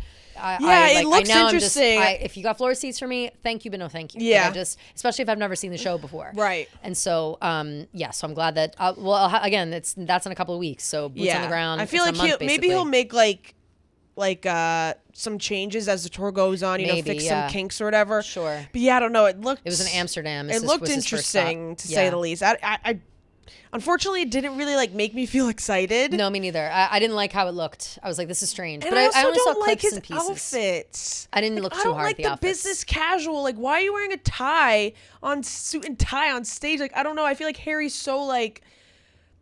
I feel like I loved Harry because I love him still, but I really loved his style and like how he would have this wide range of outfits and like he wasn't afraid to wear anything and he would experiment and try all these things. It's like you're wearing business casual suit and tie to it's like so boring to me. It's like I don't want to see your big sweaty pits. Agreed. I think agreed. I do think he's in like he looks like a frazzled dad coming home from work. Totally, but I think this is like he's like trying on a new skin. Yeah, for sure. And I think that this is it's like a new era. But like you would think this dance album would be like, oh, let's do some fun outfits. It's like, no, we're just gonna wear a yellow shirt and a tie. Right. So I don't know. So I don't know. I'm going to reserve my judgment until I see it in person for sure. But what we're seeing so far is strange. I know. I'm like, but it's like we're not there, so who knows? I know, and I really don't like that. I'm like one of the many voices that are like kind of being like disappointed with Harry. But I saw a lot of people agreeing with you though. I just don't know. I can't put my finger on what exactly it is, but I think it's just this new era I'm just not loving. Yeah. I will say that I've like not you heard, said. Yeah. I will reserve my full 100% judgments until I'm there, boots on the ground. Of course. And I don't know. I'll love him forever. It just like, it makes me frustrated when you make your tour so exclusive to the point where it's like only 6 cities in the entire world. The tickets are out the ass wazoo expensive. And then you put on a tie and run around the stage 50 times and do 20 songs. Like, that's bullshit to me. It seems, I didn't look at enough of the clips to see the story of the show. Yeah. I've also not heard anyone complain about the show. All I hear is that they can't see him because he's running around. Nobody has talked shit as far as I've seen. Some people be like, the show was great, I had a great time, all this stuff. So like, I think it's very 50-50. Like, you're always going to get people who aren't happy with something. Like, people love to complain. And especially when Harry's getting a lot of shit right now, like, people love to just jump on that train because they know it'll go viral, whatever. Yeah. So yeah, I think you have to take it with a grain of salt with those people's opinions and stuff. But I do think that there's some substance in what people are saying in terms of like the album and in terms of the setup of the tour. Yeah. But yeah, I haven't seen anything about like visuals or anything like that. So, maybe that could be to be honest, I didn't look hard enough. Yeah. Like it could be a conversation. All I saw was people complaining that they couldn't see him physically. Yeah. Like, that was all I did see that as one like visual he uses. It's like a cat making biscuits. Is like on the stage. That's amazing. So I'm like, I'm in. In for that. In for that. Absolutely happy for that. Yeah, it sounds to me, based on the snippets that we've seen, it does seem like maybe there's some sort of story being told throughout, like alongside the album, like almost like it's its own visual album. But we'll have to see. We'll have to see. I am reserving all judgment. I won't talk any shit until I see it for myself because I hate to.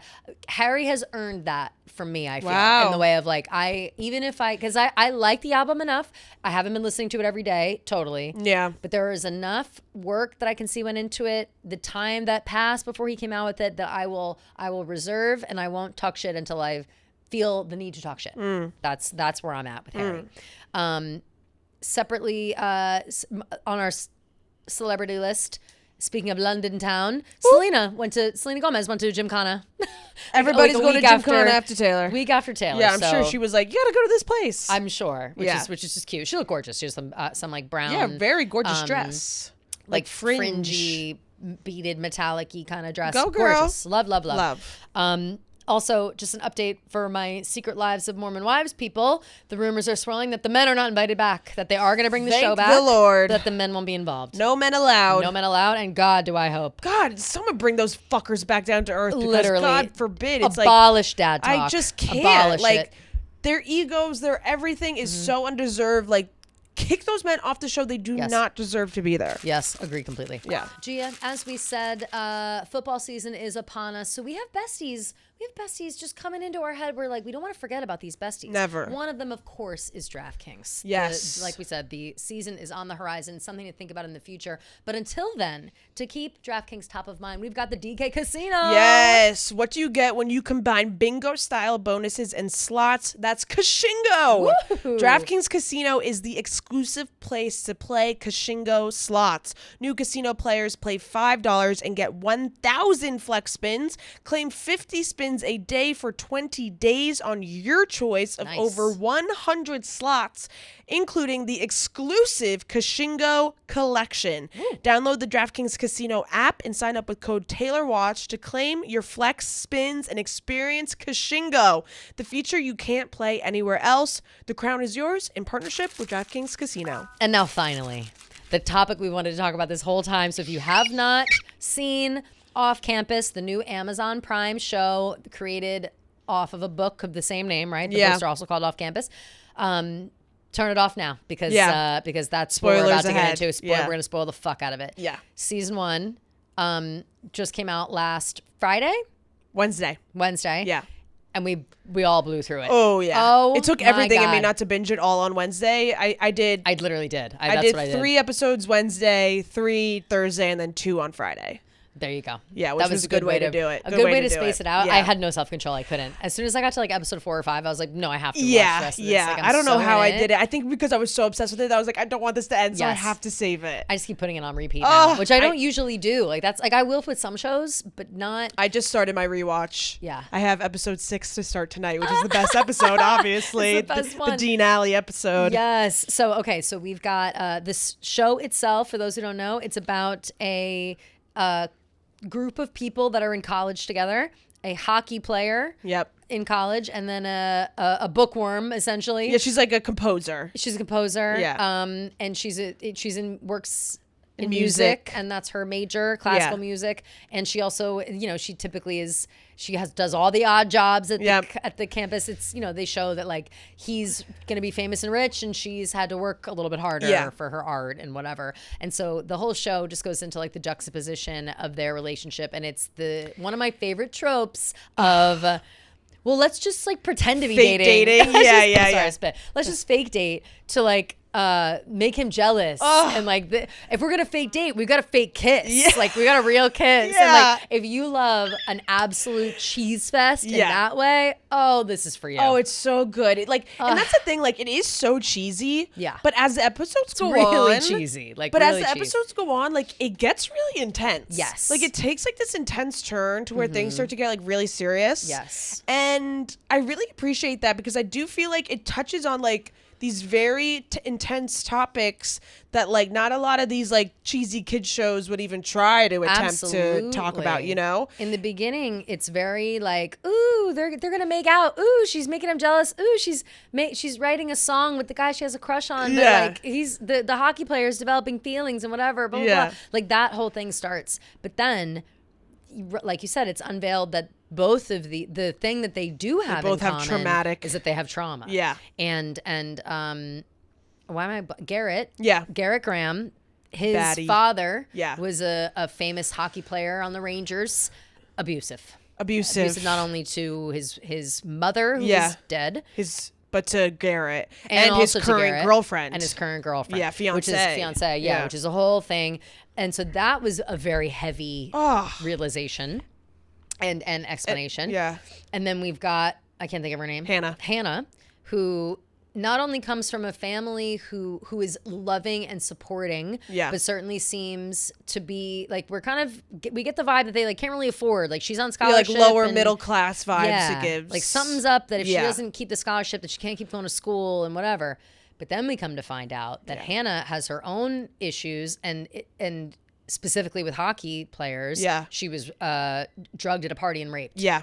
And it's just the way that they like go about it in such like an honest and raw way. Like, because, you know, I feel like a lot of the times when it comes to these rape allegations or charges or whatever, like people will be like, oh, like why didn't they just say anything to begin with? The conversation around it makes me sick. Like to the point of like, it makes me really upset normally. Yeah. So you're and right. for her to kind of like explain like I can't go back home because of this. Like my dad, like when she was talking about like my dad lost his job, my dad got fired, like my mom, like people won't talk to her, like all this stuff. Like it really kind of opens your eyes to how a rape can not only affect the person that went through it, but everybody around them, especially if you try to come forward and try to talk about it. And, you know, the guy who raped her is like the mayor's son. So like nobody believes her. Right. And it's and just even like, if they did, it's like they don't care to get involved because they don't want to ruin their reputation. In town. Exactly. Yep. So it's like, it really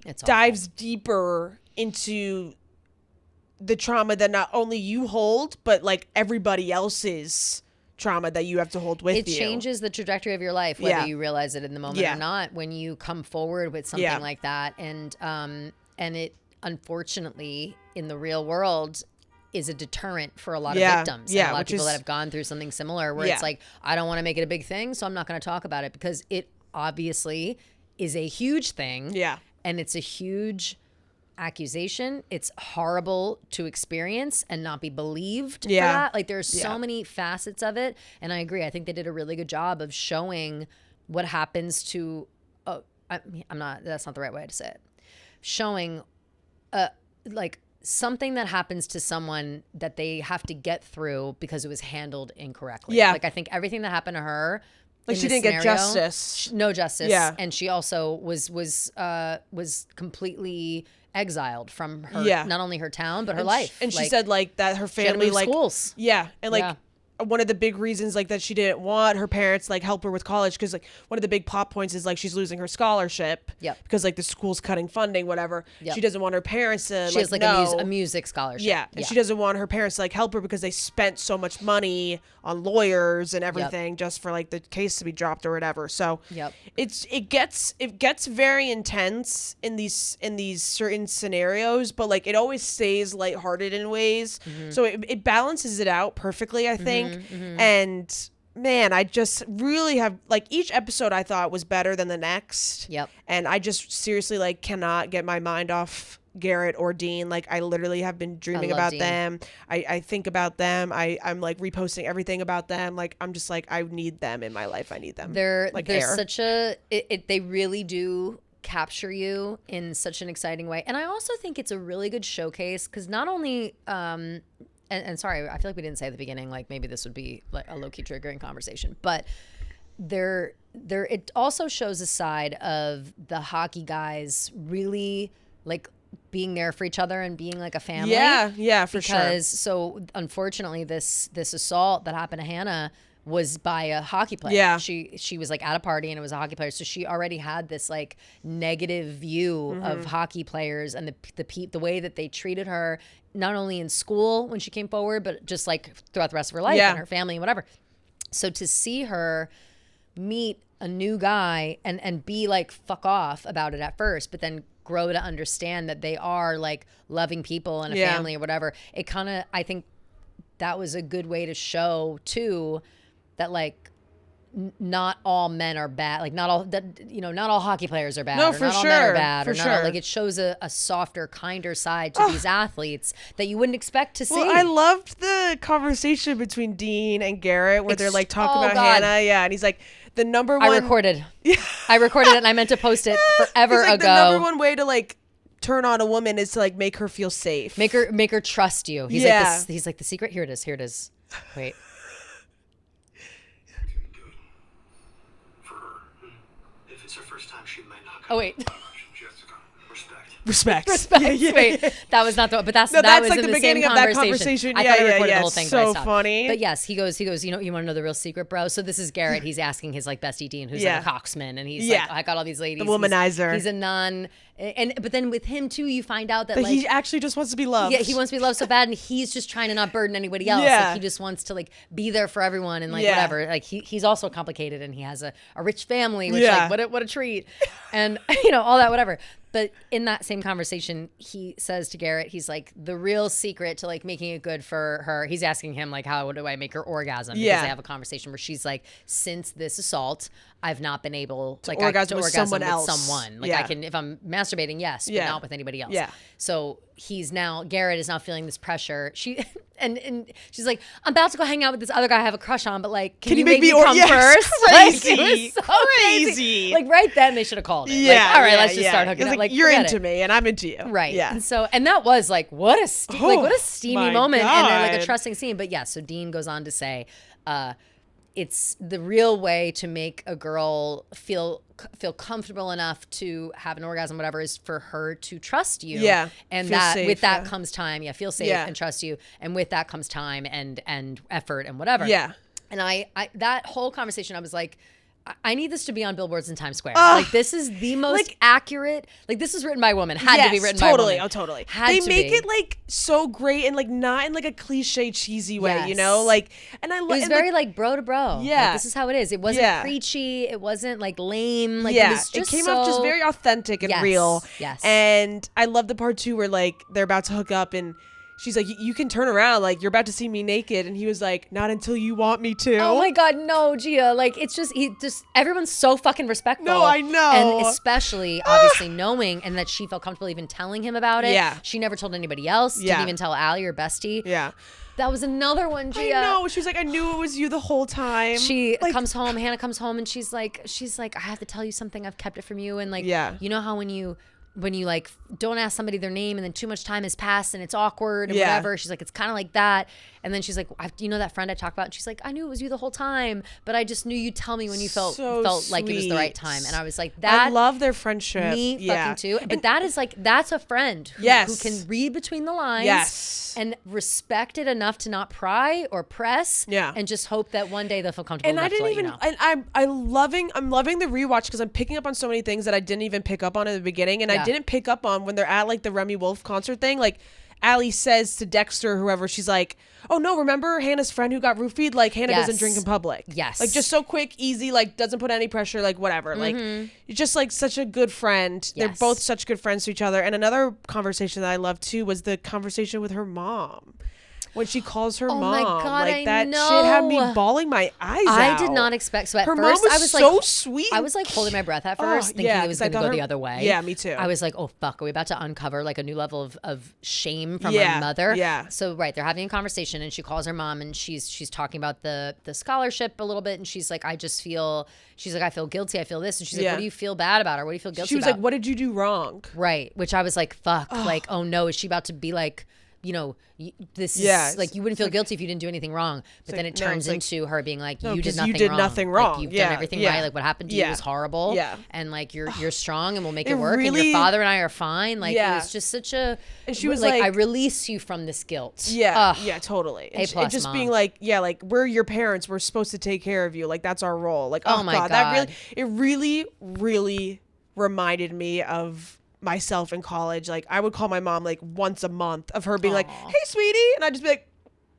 Yeah. and she's like, "Oh fuck, like what's, What's going on? Yeah. Yeah. And it was always What's the end up with me like matter? feeling a little bit better because my mom would be like, "Gia, like no matter what's going on with school, like we always have your back, like whatever." Absolutely. So it just was like, Absolutely. I just feel like the whole show is like very realistic in that way of like there's real life experiences that people go through and it's not sugar coated but it's also like not, I don't know, so I don't know the right word, but it just feels like these authentic conversations that are Yeah. actually being had. And then you got like just like, all the fun parts about it too, which is like the hot guys and the Of sex course. and everything. It's a really good mix of It's like heated revelry. Funny, it really is. Yeah. Like funny, sexy, but also serious and navigating trauma. I wouldn't say taboo topics, but certainly conversations are being had about things very much in the open about Yeah. these like traumatic things. Yeah. Like even Logan's mom being Yeah. in rehab. Yeah. And Jules. Logan and Jules are brother sister. Jules the gossip columnist, whatever. That's a whole other thing. Yeah. But their mom is in rehab for like the 5th or 6th Yeah. time. Like how that is a conversation Yeah. that people are having. Like things that you would maybe in the past or in your life you'd be too shameful to have people know. Yeah. They all seem so comfortable and like family with each other that they can share these Yeah. pieces of them, And and you- you just wouldn't expect it with this big group Totally. of macho guys. Totally. It's just like you a really can nice like thing. watch them kind of like get that weight off their shoulders like every time they tell someone new, and especially with like Garrett and Logan's relationship, like I feel like a lot of that weight was being carried because Garrett didn't open up to Logan fully about like what his relationship with his dad really was like. Totally. And like I love that scene too where like they finally like have the heart to heart, and like that's what makes their relationship move forward in a positive way. Like they were having issues on the ice, off the ice. Oh yeah. And they didn't know why. Well, Logan finally- got that Ron Weasley syndrome where he's like jealous Yeah. of all the Big attention time that Ron Harry's Weasley getting. syndrome. But it's like, no, the grass is not always Exactly, greener. Like exactly. you don't really know what's happening Exactly. here. And Garrett He has a good was so shut off. He has a good character arc. Totally. Logan. I totally agree. Yeah. Because But, he was really annoying me in the first. He had me in the first too. half. Me too. I was like, you're nefarious. Like, Yeah. there's something wrong. I still am kind of like, Yeah. Like the phone call to, well, no, their conversation was after that, right? It was after he got the donations from Phil Graham. Yeah, it was And- after. It was yeah. after. Yeah, because Right. that pissed me the fuck off. Pissed me the fuck Yeah. off too. I was like, how fucking dare you? Because call how him many behind your times did back? Garrett have to like imply that his dad was a bad dude, Right. for Logan to pick up that it's not just that his Right. dad's an asshole. Like Exactly. it's deeper than that. Well, that was, I think, Logan being like, He didn't like, wanna- okay, rich boy, what's Yeah, bad exactly. for you? Like my He mom's in didn't- rehab. exactly. Like he didn't even consider Yeah. that maybe he was going through real shit. Yeah. And so yeah, it's a very, I would say that they navigate a lot of really mature topics in a way that is admirable and exciting. Yeah. And I'm so hooked. Beautiful storylines. Yeah. Like, and it's I think while there is so much cheese, you just have to embrace the cheese. But I do think it's really well written otherwise. Totally I agree. think even the cheese though, it's Even cute. the cheese, like I It's love fun. like the moment when she's doing like the bitch's back, I was like, Yeah. oh, this is so cheesy. Me But too. then I like, was like, oh, no, when he no. walks up to the window, starts watching her, I'm like, Yeah. oh, this is actually so Same. cute. Like yeah, it's, their chemistry is really good. Yeah. They're all hot. Everybody's hot. Dean and Allie's chemistry is Oh my off God. the charts. I'm obsessed with them. Obsessed with them. Obsessed with them. So good. Yeah, so like- watch it. I mean, obviously, if you're still listening to this one, we spoiled a lot of this Yeah. stuff. So hopefully you've already But- seen it. But if not, it's well worth the watch. Yeah. And for you to go on that journey on your own. Yeah. Because, wow. what a I'm good gonna time. I'm gonna start the books ASAP. Yeah, I want to as well. Yeah. I gotta finish. I gotta finish our book. Yeah, I gotta which I finish think I'm gonna that do too. today I'm while I gonna get my finish that nails. tonight, I think. And then I gotta finish Fame Sick once and for all. Oof, yeah. That's my like side book I'm reading, so I throw it on every once in a while. But I gotta finish it finally. But all right, wow, we really yapped our yappers. We really off, huh? did. What time is it? Oh my God. 420. That's a lot. Whoa. Hey. Yeah. Bro. Okay. Damn. Thank you guys so much for listening. Hope you enjoyed the very, very long Tuesday Yes. episode. Of course, we had so much to discuss. And if you guys want to discuss any of it again for our Thursday episode, as always, you can call our voicemail number at 347-450-0723. 347-450-0723. Call, leave a voicemail on that number, or you can text it if you're feeling shy. Also, feel free to message us on the Taylor Watch Instagram. Yes. And as always, keep following, liking, subscribing, all of the above. Thank you again for helping us hit our 20K milestone on YouTube. We love you guys so much, but we just want to keep on growing. So if there's a Swiftie in your life that doesn't know about Taylor Watch yet, let them know. Great point. Bring them in. Say Yeah. hey. Oh, also lots of Taylor references in Off Campus. Tons. And that one Tons line that I of love Taylor is like, references. if you want to be a Taylor, take the risk. Yes. Like, that's so true. So many good. I totally forgot about that. Yeah. So many good references and a great soundtrack. No Taylor songs yet. Yeah, but a really good soundtrack. Really good soundtrack. Remy Wolf. Love. I have never known about this person. She's great. Every song I put them all. I saved the playlist Yeah. for it. There's a Spotify playlist for the show. Anyway, so until Thursday, we'll see you later. Love you guys.